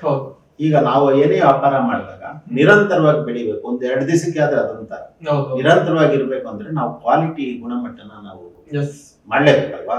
ಅವಾಗ ನನಗೆ ಹೆಂಗ್ ಬಂತು, ಸುಮಾರು ನಾನು ಇಟ್ಕೆ ಫ್ಯಾಕ್ಟ್ರಿ ಮಾಡೋಷ್ಟೊತ್ತಿಗೆ 8 ತಾಲೂಕಲ್ಲಿ ಓಡಾಡ್ಬೋದು. ಅವ್ರು ಹೆಂಗ್ ಮಾಡ್ತಾರೆ ಹಿಂಗ್ ಮಾಡ್ತಾರೆ. ಅಲ್ಲಿ ನಮ್ಗೆ ಒಳ್ಳೆ ಸಹಕಾರ ಸಿಕ್ತು. ನೋಡಿ ಸರ್, ಇದು ಒಳ್ಳೆ ಉದ್ದಿಮೆ, ಇದು ನೀವು ಗುಣಮಟ್ಟ ಇದನ್ನ ಚೆನ್ನಾಗಿ ಮಾಡ್ಕೊಂಡು ಹೋದ್ರೆ ಇರುತ್ತೆ. ಈಗ 3 ತರ ಮಣ್ಣನ್ನ ಮಿಶ್ರಣ ಮಾಡಿಸ್ಬೇಕು. ಆಮೇಲೆ ಬಾಕ್ಸ್ ಹೊಡಿಯುವಾಗ ಪ್ರೆಸ್ ಚೆನ್ನಾಗಿ ಹೊಡಿಬೇಕು. ಆಮೇಲೆ ಅದನ್ನ ಚೆನ್ನಾಗಿ ಬರ್ನ್ ಮಾಡ್ಬೇಕು. ಇಟ್ಟಿಗೆ ಸುಡಬೇಕಾದ್ರೆ ನಾನು ಯಾವತ್ತು ಪರಿಸರ ಪ್ರೇಮಿನೇ, ಇವತ್ತು ಪರಿಸರ ಪ್ರೇಮಿನೇ. ನಾನು ಕಟ್ಟಿಗೆಯಿಂದ ಯಾವತ್ತು ಒಂದು ಇಟ್ಟಿಗೆ ಸುಡ್ತೀನಿ. ನಾನು ಭತ್ತದ ಒಟ್ಟು ಮತ್ತೆ ಕಲ್ಲಿದ್ದು, ನಾವು ಕಲ್ಲಿದ್ದು ಮತ್ತೆ ಭತ್ತದ ಒಟ್ಟಿಂದಾನೇ ನಾವು ಇಟ್ಟಿಗೆ ಸುಡ್ತಾ ಇದೀವಿ. 21 ದಿವಸ ಇಟ್ಟಿಗೆ ನಾವು ಸುಡ್ತೀವಿ. ಇವತ್ತು ಅಷ್ಟೇ ಅವತ್ತು ಅಷ್ಟೇ. ಒಳ್ಳೆ ವಾತಾವರಣ ಬಿಸಿಲದಲ್ಲೇ ಇದ್ರೆ 18 ದಿವಸಕ್ಕೆ ಬರುತ್ತೆ. ವಾತಾವರಣದಿಂದ 21 ದಿವಸ 22 ದಿವಸ ಆಗುತ್ತೆ. ಆಮೇಲೆ ಅದು ಕುಲುಮಕ್ಕೆ ಒಂದು 10 ದಿವಸ ಬಿಡ್ತೀವಿ. ಟೋಟಲ್ ಆಗಿ 1 ತಿಂಗಳಿಗೆ ಒಳ್ಳೆ ಗುಣಮಟ್ಟ ಇಟ್ಟಿಗೆ ನಾವು ತಯಾರು ಮಾಡಿ ಕೊಡ್ತಾ ಬಂದ್ವಿ. ದಿನೇ ದಿನೇ ಇಟ್ಟಿಗೆ ಚೆನ್ನಾಗಿ ಅಭಿವೃದ್ಧಿ ಆಯ್ತು. ಬಂದವರ ಹತ್ರನೂ ಅಷ್ಟೇ ನಾವು ವಿನಯ ವಿಧತೆಯಿಂದ ಇದನ್ನ ಎಕ್ಸ್ಪ್ಲೈನ್ ಮಾಡ್ತಾ ಇದ್ವಿ. ಆಮೇಲೆ ಅವ್ರಿಗೆ 10,000 ಇಟ್ಟಿಗೆ ಅಂದ್ರೆ 10,000 ಇಟ್ಟಿಗೆ, ಒಂದು ಲೋಡ್ಗೆ 2,000 ಅಂದ್ರೆ 10 ಇಟ್ಟಿಗೆ ಜಾಸ್ತಿನೇ ಹಾಕೋದು ಬಂದಿದ್ವಿ. ಅದು ಪ್ರತಿಯೊಂದು ನಮ್ಮಲ್ಲಿ ಇಟ್ಟಿಗೆ ಫ್ಯಾಕ್ಟ್ರಿ ಯಾರೇ ಮಾಡ್ಲಿ ಎಲ್ಲರೂ ನಮ್ ತರನೇ ಮಾಡ್ಬೋದು. ಬಟ್ ಸಂಖ್ಯೆನಲ್ಲಿ ಏರುಪೇರು ಮಾತ್ರ ಮಾಡ್ಬೋದು. ನಾವು ಹೇಳ್ತೀವಿ 2 ಸಾರಿ ಚೆಕ್ ಮಾಡ್ಕೊಳ್ಳಿ, ಆ ತರ ಮಾಡ್ತಾ ಬಂದ್ವಿ. ಅದು ಚೆನ್ನಾಗಿ ದಿನೇ ದಿನ ಇಂಪ್ರೂವ್ ಆಯ್ತು. ನಿಮ್ಗೆ ಬಹುಶಃ ಇಟ್ಟಿಗೆ ಫ್ಯಾಕ್ಟರಿ ಅಂದ್ರೆ ಇನ್ನೊಂದು ಮರು ಜೀವ ಕೊಡ್ತು ಅಂತ ತಪ್ಪಾಗೋದಿಲ್ಲ ಅನ್ಸುತ್ತೆ. ಖಂಡಿತ. ಸೊ ಅದರ ಮುಖಾಂತರ ನೀವು ಇಟ್ಟಿಗೆ ಫ್ಯಾಕ್ಟರಿ ಡೆವಲಪ್ಮೆಂಟ್ ಮಾಡ್ಕೊಳ್ತಾ ಮಾಡ್ಬೋದು. ನಿಮ್ದೇ ಒಂದು ಟೆರಿಟರಿನ ಒಂದು ಫಿಕ್ಸ್ ಮಾಡ್ಕೊಳ್ತೀರಾ, ಒಂದು ರೀತಿಯ ಒಂದು ಬ್ರ್ಯಾಂಡ್ ಆಗಿ ಇಟ್ಕೊಳ್ತೀರಿ. ಸೊ ಇದ್ರ ಜೊತೆಗೆ ಹೆಚ್ಚಿನ ಒಂದು ಫ್ಯಾಕ್ಟರಿ ಬಿಸ್ನೆಸ್ ಕೂಡ ಮಾಡ್ತಿರಲ್ಲ, ಅದ್ರದ್ದು ಯಾವಾಗ ಶುರು ಮಾಡೋದಕ್ಕೆ ಹೆಂಚು ಮಾಡಿಲ್ಲ, ಹೆಂಚು ತಗೊಂಬಂದು ಮಾಡ್ತಾ ಇದ್ದೆ. ಹೆಂಚು ಮಾಡಕ್ ಪ್ರಯತ್ನ ಮಾಡಿದಾಗ ಅವಾಗ ಸ್ವಲ್ಪ ಇಲ್ಲಿ ಹೆಂಚಿಗೆ ಸಂಬಂಧಪಟ್ಟಂಗೆ ಮಣ್ಣು ನಮ್ ತಾಲೂಕಲ್ಲಿ ಅಷ್ಟು ಇಲ್ಲ. ಮಾಲೂರು ಇತ್ತಲ್ಲ, ಅವಾಗ ನಮಗೂ ಶೆಡ್ಗಳು ಇನ್ನೂ ಇಟ್ಟಿಗೆ ಅಭಿವೃದ್ಧಿ ಮಾಡ್ತಿತ್ತಲ್ಲ, ಅವಾಗ ಮಣ್ಣು ಮಾಲೂರಲ್ಲಿ ಚೆನ್ನಾಗಿತ್ತು. ಅಲ್ಲಿ ಅವರು ಇಟ್ಟಿಗೆ ಫ್ಯಾಕ್ಟ್ರಿ ಸಿಕ್ಕಾಪಟ್ಟೆ ಮಾಡಿದ್ದಾರೆ. ಮಾಲೂರಲ್ಲಿ. ಸೊ ಈಗ ಮಾಲೂರು ಅಂದಿದ ತಕ್ಷಣ ನನಗೆ ಒಂದು ನೆನಪಾಗಿತ್ತು. ಸೊ ನೀವು ಮಾಲೂರು ಇಟ್ಟಿಗೆಗಳು ನಮ್ಮ ಭಾಗಕ್ಕೆ ಹೆಚ್ಚಾಗಿ ಬರ್ತಾ ಇದ್ದಿದ್ದು ನಮ್ಮ ಇಲ್ಲಿನ ಸ್ಥಳೀಯ ಒಂದು ಬಿಸ್ನೆಸ್ ಮ್ಯಾನ್ಗಳಿಗೆ ತುಂಬಾ ಪ್ರಾಬ್ಲಮ್ ಆಗ್ತಾ ಇತ್ತು. ಸೊ ಇದ್ರ ವಿರುದ್ಧವಾಗಿ ನೀವು ಕೂಡ ಹೋರಾಟ ಮಾಡಿ ಸಾಕಷ್ಟು ಇಲ್ಲಿನ ಸ್ಥಳೀಯ ಒಂದು ಬಿಸ್ನೆಸ್ ಮ್ಯಾನ್ ಪರ ನಿಂತಿದ್ದೀರಿ ಸರ್. ಸೊ ಆ ಹೋರಾಟದ ವಿಚಾರ ಮಾತಾಡೋದು ಸ್ಪೆಸಿಫಿಕ್ ಆಗಿ. ಖಂಡಿತ ಅದು ಸುಮಾರು ವರ್ಷಗಳ ಹಿಂದೆ ಈ ಗೌರಿಬಿದನೂರಲ್ಲಿ ಏನ್ ಅವತ್ತು 50 ರಿಂದ 60 ಇಟ್ಟಿಗೆ ಫ್ಯಾಕ್ಟರಿ ಇತ್ತು. ಒಂದ್ 2-3 ವರ್ಷ ತುಂಬಾ ಕಷ್ಟ ಆಗೋಗ್ಬಿಡ್ತು ಎಲ್ಲರಿಗೂ. ಕಾರಣ ಏನಂದ್ರೆ ಮಳೆ ಇರಲಿಲ್ಲ, ಕನ್ಸ್ಟ್ರಕ್ಷನ್ ಫೀಲ್ಡ್ 50% ಕಡಿಮೆ ಆಗ್ಬಿಡ್ತು. ಸುಮಾರು ಜನ ನೇಮಕ ಮಾಡ್ಕೊಂಡಿರ್ತಾರೆ, ನಮ್ ತರ 10 ಜನ 15 ಜನ ಈ ತರ ಒಂದೊಂದು. ಇವು ಅವಾಗ ಏನ್ ಮಾಡ್ಬಿಟ್ರು, ಈ ಮಾಲೂರಲ್ಲಿ ಸಿಕ್ಕಾಪಟ್ಟೆ ಇಟ್ಟಿಗೆ ಇರೋದ್ರಿಂದ ಇಲ್ಲಿ ದಳ್ಳಾಳಿಗಳ ಪ್ರಯತ್ನ ನೇಮಿಸ್ಕೊಂಡ್ಬಿಟ್ಟು ಇಲ್ಲಿ ತಂದು ಅವರು ಮಾಡಕ್ಕೆ ಶುರು ಮಾಡಿದ್ರು. ಕಾನೂನು ದೃಷ್ಟಿಯಲ್ಲಿ ತಡೆ ಮಾಡಕ್ಕೆ ಅದು ಇಲ್ಲಿಲ್ಲ.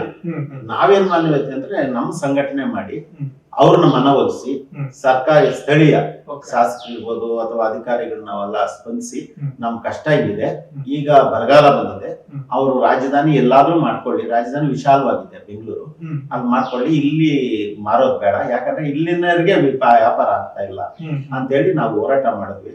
ಅವರು ನಮ್ಗೆ ಹೋರಾಟಕ್ಕೆ ಸ್ಪಂದಿಸ್ಲಿಲ್ಲ ಒಂದ್ 2 ದಿವಸ. ಆಮೇಲೆ ಅಧಿಕಾರಿಗಳು ಅವರೆಲ್ಲ ಹೆಲ್ಪ್ ಮಾಡಿದ್ರು, ಒಂದ್ 2 ವರ್ಷ ಬರಬೇಡಿ ಆಮೇಲೆ ಮಾಡ್ಕೊಳ್ಳಿ ಅಂತ. ಅದರಿಂದ ನಮಗೂ ಸಂಘಟನೆ ಆಯ್ತು, ಅನುಕೂಲನೂ ಆಯ್ತು, ಎಲ್ಲರಿಗೂ ಮಾರಾಟಕ್ಕೆ ವ್ಯವಸ್ಥೆ ಆಯ್ತು.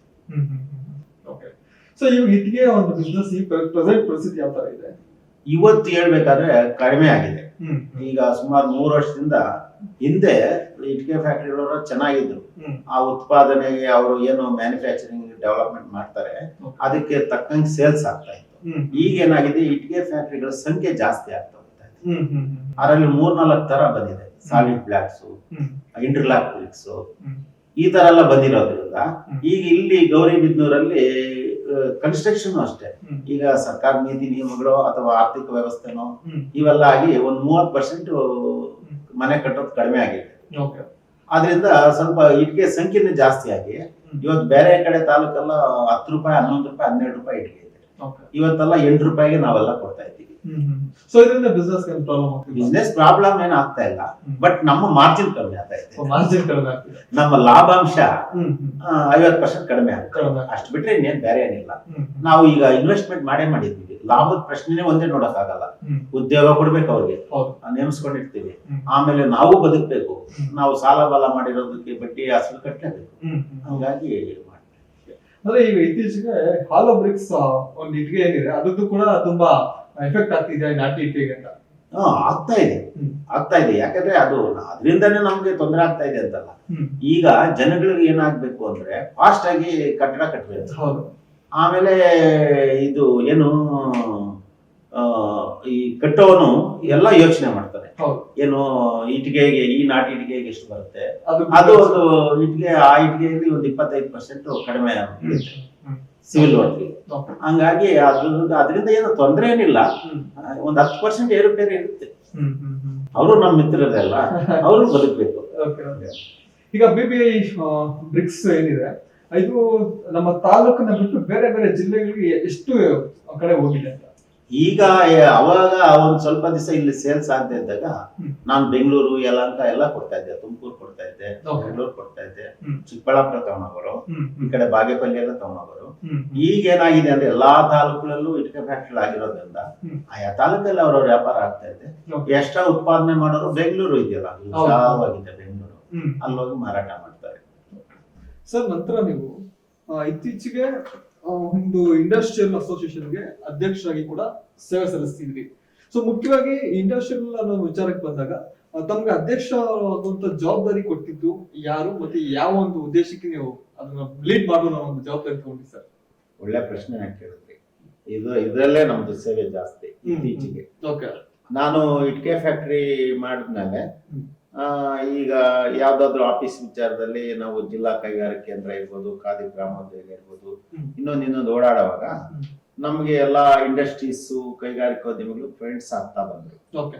ಏನಾರ ಮೀಟಿಂಗ್ ಆದಾಗ ಲೆಟರ್ ಕಳಿಸೋರು ಸರ್ಕಾರದ, ಇಂಥ ಕಡೆ ಮೀಟಿಂಗ್ ಇದೆ, ಈ ಜನರಲ್ ಅವೇರ್ನೆಸ್ ಕ್ಯಾಂಪ್ಗಳು ಅಂತ ಮಾಡಿದಾಗ ಚಿಕ್ಕಬಳ್ಳಾಪುರದಲ್ಲಿ ಒಬ್ಬರು ಡೆಪ್ಟಿ ಡೈರೆಕ್ಟರ್ ಇದ್ರು, ಬಾಲರಾಜ್ ಅಂತ, ತುಂಬಾ ಒಳ್ಳೆ ಉಪನಿರ್ದೇಶಕರು. ಅವಾಗ ನಮ್ದು ಚಿಕ್ಕಬಳ್ಳಾಪುರ ಮತ್ತು ಅವಿಭಾಜ್ಯ ಜಿಲ್ಲೆ, ನಮ್ದು ಕೋಲಾರ ಜಿಲ್ಲೆ ಇತ್ತು ನಮ್ದು.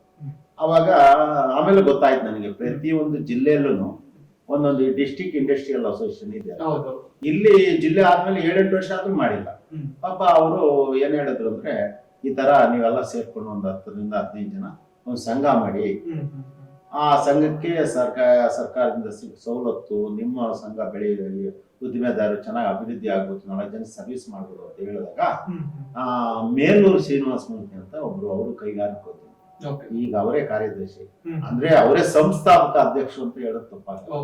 ಪಾಪ ಆ ಮನುಷ್ಯ ಏನ್ ಮಾಡಿದ್ರು ಅಂದ್ರೆ, ಈ ಸಂಘ ರಿಜಿಸ್ಟರ್ ಮಾಡಕ್ಕೆ ಎಲ್ಲ ಸುಮಾರು ವರ್ಷ ಸುಮಾರು ಪ್ರಯತ್ನ ಮಾಡಿ ಅದೆಲ್ಲ ಬೈಲ ತರಿಸಿ ಎಲ್ಲ ಮಾಡಿ ಸಂಘ ರಿಜಿಸ್ಟ್ರೇಷನ್ ಮಾಡಿದ್ರು.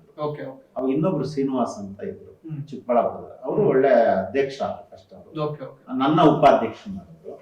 ಆಮೇಲೆ ಈ ಶ್ರೀನಿವಾಸ ಮೂರ್ತಿ ಅವರು ಅವರೇ ನ್ಯಾಯವಾಗಿ ಹೇಳ್ಬೇಕಾದ್ರೆ ಅಧ್ಯಕ್ಷ ಆಗ್ಬೇಕಾಯ್ತು.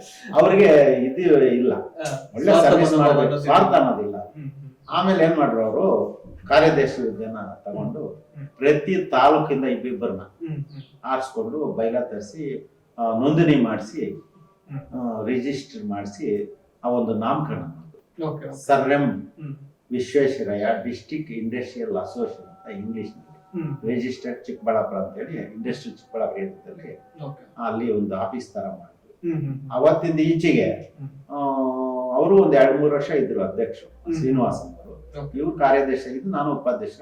ಎಲ್ಲಾ ಮೀಟಿಂಗ್ಗಳು ಇವಾಗ ನಮ್ದು DIC ಅಲ್ಲಿ ಇಂಪಾರ್ಟೆಂಟ್ ಬೇಸ್ ಆಫೀಸ್. ನಮ್ಮ DIC ಬಹಳ ಮುಂಚೂಣಿಯಲ್ಲಿ ಇರುತ್ತೆ. ಇಂಡಸ್ಟ್ರಿ ಮಾಡ್ಬೇಕಾದ್ರೆ ಅಲ್ಲಿನ ಹಿಂದೆಯಿಂದ ಇವತ್ತುವರೆಗೂ ಅಷ್ಟೇ ಎಲ್ಲ ಅಸಿಸ್ಟೆಂಟ್ ಡೈರೆಕ್ಟರ್ ಇರ್ಬೋದು, ಇಂಡಸ್ಟ್ರಿ ಪ್ಲಾನಿಂಗ್ ಆಫೀಸರ್ ಇರ್ಬೋದು, ಆಮೇಲೆ IPO ಅಂತ ಇರ್ತಾರೆ, IEO ಅಂತ ಇಂಡಸ್ಟ್ರಿಯಲ್ ಎಕ್ಸ್ಟೆನ್ಷನ್ ಆಫೀಸರ್, ಆಮೇಲೆ JD ವಿಶೇಷವಾಗಿ ಡಿಸ್ಟ್ರಿಕ್ಟ್ ಆಫೀಸರ್, ಜಂಟಿ ನಿರ್ದೇಶಕರು, ಜಿಲ್ಲಾ ಕೈಗಾರಿಕೆ ಅಂತ ಚಿಕ್ಕಬಳ್ಳಾಪುರ, ಇವರು ಸರ್ಕಾರದಿಂದ ಏನ್ ಸವಲತ್ತುಲೆ ಬರುತ್ತೆ ಅವರು ಎಲ್ಲಾ ಸಭೆಗಳಿಗೂ ನಮ್ಮನ್ನು ಕರೀತಾರೆ. ಆಮೇಲಿಂದ DC ಆಫೀಸಲ್ಲಿ ಈಗ ನಮ್ಮ ಕುಡುಮುಳ್ಕೊಂಡೆ ಇಂಡಸ್ಟ್ರಿ ಇರ್ಬೋದು ಅಥವಾ ಇನ್ನೊಂದು ಬಾಗೇಪಲ್ಲಿ ಇರ್ಬೋದು, ಚಿಕ್ಕಬಳ್ಳಾಪುರ, ಅದು ಅಲಾಟ್ ಮಾಡೋವಾಗೂ ಎಲ್ಲಾ ಡಿಸ್ಟ್ರಿಕ್ಟ್ ಲೆವೆಲ್ ಆಫೀಸರ್ನ ಮತ್ತೆ ಸಂಘ ಸಂಸ್ಥೆಗಳನ್ನ ಕರೀತಾರೆ. ಆಗ ಕರೀತಾ ಇದ್ರು. ಆವಾಗ ಏನೇನು ಸರ್ಕಾರದಿಂದ ಸವಲತ್ತಿದೆ, ಕೇಂದ್ರ ಮತ್ತು ರಾಜ್ಯ ಸರ್ಕಾರದಿಂದ ಏನೇನು ಬ್ಯಾಂಕ್ಗಳ ಮುಖಾಂತರ ಅಥವಾ ಇಲಾಖೆ ಮುಖಾಂತರ ಏನೇನು ಅನುಕೂಲ ಇದೆ ಅಂತ ಹೇಳಿದಾಗ ನಾವು ಸಂಘ ಮಾಡಿ ತುಂಬಾ ಅನುಕೂಲ ಆಯ್ತು. ಅವಾಗ ನಾವು ತಿಳ್ಕೊಂತ ಇದ್ವಿ, ನಾವು ಉಪಯೋಗಿಸ್ಕೊಂತ ಇದ್ವಿ, ಬೇರೆಯವ್ರಿಗೂ ಮೋಟಿವೇಶನ್ ಇಂಡಸ್ಟ್ರಿ ಬಗ್ಗೆ ಮಾಡ್ತಾ ಬರ್ತಾ ಇದ್ವಿ. ಅಂದ್ರೆ ಸರ್, ಈಗ ನನ್ಗೆ ಒಂದು ಪಾಯಿಂಟ್ ಕ್ವಶನ್ ಏನಂದ್ರೆ, ಯಾರಿಗೆ ಗೊತ್ತಾಗ್ತಿದೆ ಈಗ ಒಂದು ಡಿಸ್ಟ್ರಿಕ್ಟ್ ಅಲ್ಲಿ ಇರುವಂತಹ ಸ್ಕೀಮ್ ಆಗಿರ್ಬೋದು ಅಥವಾ ಗೌರ್ಮೆಂಟ್ ಇಂದ ಸೆಂಟ್ರಲ್ ಆಗಿರ್ಬೋದು ಸ್ಟೇಟ್ ಗೌರ್ಮೆಂಟ್ ಆಗಿರ್ಬೋದು, ಪಾಲಿಸಿಗಳೆಲ್ಲ ಯಾರು ಜನಕ್ಕೆ ಗೊತ್ತಾಗ್ತಾ ಇದೆ, ಯಾಕೆ ತಿಳ್ಕೊಳಕ್ ಆಗ್ತಿಲ್ಲ? ತಿಳ್ಕೊಳ್ಳೋದಲ್ಲಿ ಇವ್ರು ವಿಫಲ ಆಗ್ತಿದಾರ ಅಥವಾ ತಿಳಿಸೋದಲ್ಲಿ ಆಫೀಸರ್ ಆಗಿರ್ಬೋದು ಅಥವಾ ಸಂಘ ಸಂಸ್ಥೆಗಳು ವಿಫಲ ಆಗ್ತಿದೆ? ಏನ್ ಸರ್ ನಿಮ್ ಪ್ರಕಾರ ಹೇಳಿದ್ರೆ? ನನ್ನ ಪ್ರಕಾರ ಹೇಳ್ಬೇಕಾದ್ರೆ ಇಬ್ಬರಲ್ಲೂ ಕೊರತೆ ಇದೆ. ಈಗ ಸರ್ಕಾರದಿಂದ ಸೋತ್ತಲೆ ಮಾಡಿ ಪೇಪರ್ಸ್ ಹಾಕ್ತಾರೆ, ಈಗ ಸೋಷಿಯಲ್ ಮೀಡಿಯಾದಲ್ಲಿ ಬರ್ತವೆ, ಆಮೇಲೆ ನಮ್ಮ ಸಂಘ ಮುಖಾಂತರನು ತಿಳಿಸ್ತಾರೆ, ಅಲ್ಲೆಲ್ಲ ಅವೇರ್ನೆಸ್ ಮಾಡ್ತಾರೆ, ಅದು ಕಡಿಮೆ. ಇನ್ನ ಜನಗಳಿಗೆ ಇನ್ನೂ ಕೆಲವು ಸ್ಕೀಮ್ಸ್ ಮುಟ್ಟಿಲ್ಲ. ಆಮೇಲೆ ಇವರು ತುಂಬಾ ವಿಫಲ. ಯಾವುದೇ ಒಂದು ಸಭೆ ಅದು ಇದು ಕರೆದ್ರ 100 ಜನ ಕರೆದ್ರೆ 10 ಜನ ಬರಲ್ಲ. ಇದು ಇದೆ, ಎರಡೂ ಇದೆ. ಎರಡಲ್ಲೂ ಮೈನಸ್. ಈಗ ಏನ್ ಮಾಡ್ತೇವೆ, ಮೂಲ ಉದ್ದೇಶ ನಮ್ಮ ದೇಶದಲ್ಲಿ ನಮ್ಮ ತಾಲೂಕು ಮಟ್ಟಕ್ಕೆ ಅನ್ಕೋಣ, ಜಿಲ್ಲೆ ಮಟ್ಟಕ್ಕೆ ಅನ್ಕೋಣ. ಫಸ್ಟ್ ವ್ಯವಸಾಯದಿಂದ ಬಂದ್ರು, ಆಮೇಲೆ ಬರ್ತಾ ಬರ್ತಾ ಅಫಿಷಿಯಲ್ಸ್ ಕೆಲವರಾದ್ರು, ವ್ಯಾಪಾರಸ್ಥರಾದ್ರು, ಈಗ ಉದ್ದಿಮೆದಾರರು ಆಗಿದ್ದಾರೆ. ಆ ಬೆಳೆಯಬೇಕಾದ್ರೆ ಅದನ್ನ ಹಿಂಬಾಲಿಸ್ಬೇಕು. ಉದಾಹರಣೆಗೆ ಇವಾಗ ಯಾರೋ ಒಬ್ರು ಉದ್ದಿಮೆದಾರ ಇದ್ದಾರೆ, ಅವ್ರು ಹೋಗಿ ತಿಳ್ಕೊಳೋದು. ಆಮೇಲೆ ಅದಕ್ಕೆ ಸಂಬಂಧಪಟ್ಟ ಇಲಾಖೆ ಇದೆ, ಆ ಇಲಾಖೆಗೆ ಹೋಗ್ಬೇಕು. ಸರ್, ನಾವು ಈ ತರ ವ್ಯವಸಾಯದಿದ್ವಿ, ಈಗ ಉದ್ದಿಮೆ ಮಾಡ್ಬೇಕು ಅಂತಿದ್ದೀವಿ, ಇದಕ್ಕೆ ಏನ್ ನಮ್ಗೆ ಅನುಕೂಲ ಇದೆ ಏನು ಅಂದ್ರೆ ಎಲ್ಲಾ ಅಧಿಕಾರಿ ನೇರೇ ಹೇಳ್ತಾರೆ. ಅಕಸ್ಮಾತ್ ಒಂದ್ಸಾರಿ ಸಿಗ್ಲಿಲ್ಲ ಆಗ್ಬೋದು, ಇನ್ನೊಂದ್ಸಾರಿ ಅಂತ ಪ್ರಯತ್ನ ಮಾಡಬೇಕು. ಹಂಗಾಗಿ ಇವತ್ತು ಕೇಂದ್ರ ಮತ್ತು ರಾಜ್ಯ ಸರ್ಕಾರದಿಂದ ಅನೇಕ ಯೋಜನೆಗಳಿದೆ. ಈಗ ಕೆಲವರೆಲ್ಲ ಅದನ್ನ ಉಪಯೋಗಿಸ್ಕೊಂತ ಇದ್ದಾರೆ. ಕೆಲವರು ಏನಾಗಿದೆ ಅಂದ್ರೆ ಇಚ್ಛಾಶಕ್ತಿನೋ ಅಥವಾ ಅವರಿಗೆ ಸಹಾಯ ಮಾಡ್ತಾ ಇರೋದು ಅಥವಾ ಆರ್ಥಿಕ ವ್ಯವಸ್ಥೆ ಇನ್ನೊಂದು ಮುಂಚೆ ಸ್ವಲ್ಪ ಹಿಂದುಳಿತಾ ಇದ್ದಾರೆ. ಅದು ನನಗೆ ಕೊರತೆ ಇದೆ. ಇವತ್ತೇನಂದ್ರೆ ಸಕ್ಸಸ್ಫುಲ್ ಇಂಡಸ್ಟ್ರಿಯಲಿಸ್ಟ್ ಮೊದಲೇ ಆಗಕ್ಕಾಗಲ್ಲ. ಯಶಸ್ವಿ ಉದ್ದಿಮೆದಾರ ಯಾವಾಗ ಆಗ್ತಾನೆ? ಶ್ರಮ ಪಡ್ಬೇಕು ಅಲ್ವಾ? ಒಂದು ದೇವರು ನಾವು ಒಂದು ಬೆಟ್ಟದ ಮೇಲೆ ಐತೆ ಅಂದಾಗ ಕೈ ಕಾಲು ನೋವಿಂದ ಭಕ್ತಿಯಲ್ಲಿ ಮನೋಧೈರ್ಯ ತಗೊಂಡು ಹತ್ತೋದ್ಮೇಲೆ ದೇವ್ರ ದರ್ಶನ ಆಗೋದು. ಅದೇ ರೀತಿ ನಾವು ಕಷ್ಟಪಡ್ಬೇಕಂದ್ರೆ ಬೇರೆಯವರು ಯಾವ ರೀತಿ ಪಟ್ಟಿದ್ದಾರೆ ಅಂತೇಳಿ ಕಷ್ಟಪಟ್ಟು ಆ ಯೋಜನೆಗಳಲ್ಲಿ ತೊಡಗಿಸ್ಕೊಂಡು ಬ್ಯಾಂಕ್ಗಳಿಗೆ ಹೋಗಿ ಅದೇ ಅಧಿಕಾರಿಗಳ ಆಫೀಸರ್ಸ್ ಮೀಟ್ ಮಾಡಿ ಅದಕ್ಕೆ ಸಂಬಂಧಪಟ್ಟ ದಾಖಲೆಯನ್ನು ಒದಗಿಸಿ ಇಲಾಖೆಯಿಂದ ಶಿಫಾರಸು ಮಾಡಿಸಿ ಮಾಡಿದಾಗ ಎಲ್ಲರೂ ಅನುಕೂಲ ಆಗ್ಬೋದು. ಅದರಿಂದ ಇನ್ನೊಂದು ಏನು ಅಂದ್ರೆ ಸಮಾಜಕ್ಕೆ ಬಹಳ ಅನುಕೂಲ ಇದೆ. ಈಗ ಉದಾಹರಣೆ ಸರ್ಕಾರ ಎಲ್ರಿಗೂ ಓದಿದವರು ಎಲ್ರಿಗೂ ಉದ್ಯೋಗ ಕೊಡಕ್ಕಾಗಲ್ಲ. ನಿಜನಾ? ಎಲ್ಲಿ ಉದ್ಯೋಗ ಕೊಡಕ್ಕಾಗುತ್ತೆ? ಸಾಧ್ಯನೇ. ಈಗ ಸ್ವಯಂ ಉದ್ಯೋಗ ನಾವೇ ಮಾಡ್ಕೊಂಡು ನಾವೇ ಅದರಿಂದ ಬದುಕಿ ನಾವು 10 ಜನಕ್ಕೆ ಉದ್ಯೋಗ ಕೊಡ್ಬೋದು.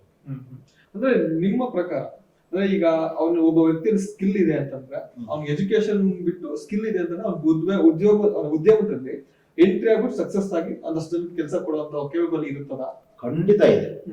ಅವನು ಆ ಕೆಲಸದ ಮೇಲೆ ಕಾನ್ಸಂಟ್ರೇಷನ್ ಕೊಟ್ಟು ಇವತ್ತು ಸರ್ಕಾರ ಮತ್ತೆ ಬ್ಯಾಂಕುಗಳು ಇಲಾಖೆಗಳ ಮುಖಾಂತರ ಬಹಳಷ್ಟು ಅನುಕೂಲ ಇದೆ. ಅವನು ಅದನ್ನ ಅಳವಡಿಸ್ಕೊಂಡು ಅದರ ಅನುಕೂಲ ಪಡ್ಕೋಬೇಕು. ಇಫ್ ಸಪೋಸ್ ನೀವು ಈ ವಿಚಾರ ಮಾತಾಡೋದಾದ್ರೆ ಈಗ ಒಬ್ಬ ವ್ಯಕ್ತಿ ಉದ್ಯಮನ ಶುರು ಮಾಡ್ಬೇಕು ಅಂತ ಮುಂದೆ ಬರ್ತಾರೆ, ಅವ್ರಿಗೆ ಈಗ ಒಂದಷ್ಟು ಗೌರ್ಮೆಂಟ್ ಸ್ಕೀಮ್ಗಳು ತಗೊಳ್ತಾರೆ. ಆ ಸ್ಕೀಮ್ಗಳು ತಗೊಂಡು ಯಾವ ರೀತಿ ಅವನು ಬಿಸ್ನೆಸ್ ಬಿಲ್ಡ್ ಮಾಡ್ಕೋಬಹುದು ಅಂತ ಇವಾಗ ಇರುವಂತ ಸ್ಕೀಮ್ಗಳ ಬಗ್ಗೆ ತಿಳಿಸ್ಕೊಡೋದಾದ್ರೆ? ನನಗೆ ಗೊತ್ತಿರೋ ಪ್ರಕಾರ ಈಗೇನು ಸರ್ಕಾರ ಅದೇನು ಬಹಿರಂಗ ಸುಮಾರು ಸ್ಕೀಮ್ ಬಿಟ್ಟಿದ್ದಾರೆ. ಈಗ ಭಾರತ ಸರ್ಕಾರ, ಕರ್ನಾಟಕ ಸರ್ಕಾರ ಎಲ್ಲ ಈಗ prime minister employment generation program ಅಂತ ಒಂದು 20-25 ವರ್ಷದಿಂದ ಮೊದಲು ಅದು 10 ಲಕ್ಷ ಇತ್ತು, ಆಮೇಲೆ 25 ಲಕ್ಷ ಆಯ್ತು, ಇವತ್ತು 50 ಲಕ್ಷದವರೆಗೂ ವಿತೌಟ್ ಕೊಲಾಟರಲ್ ಸೆಕ್ಯೂರಿಟಿ ಇಲ್ದಂಗೆನೆ ಬ್ಯಾಂಕ್ ಮುಖಾಂತರ ಸರ್ಕಾರನೇ ಗ್ಯಾರಂಟಿಯಾಗಿ ಸ್ಕೀಮ್ ಇದೆ. ಅದು MSME ಮಾಡ್ಬೋದು, ಅದರಲ್ಲಿ ಹೈನುಗಾರಿಕೆ ಮಾಡ್ಬೋದು.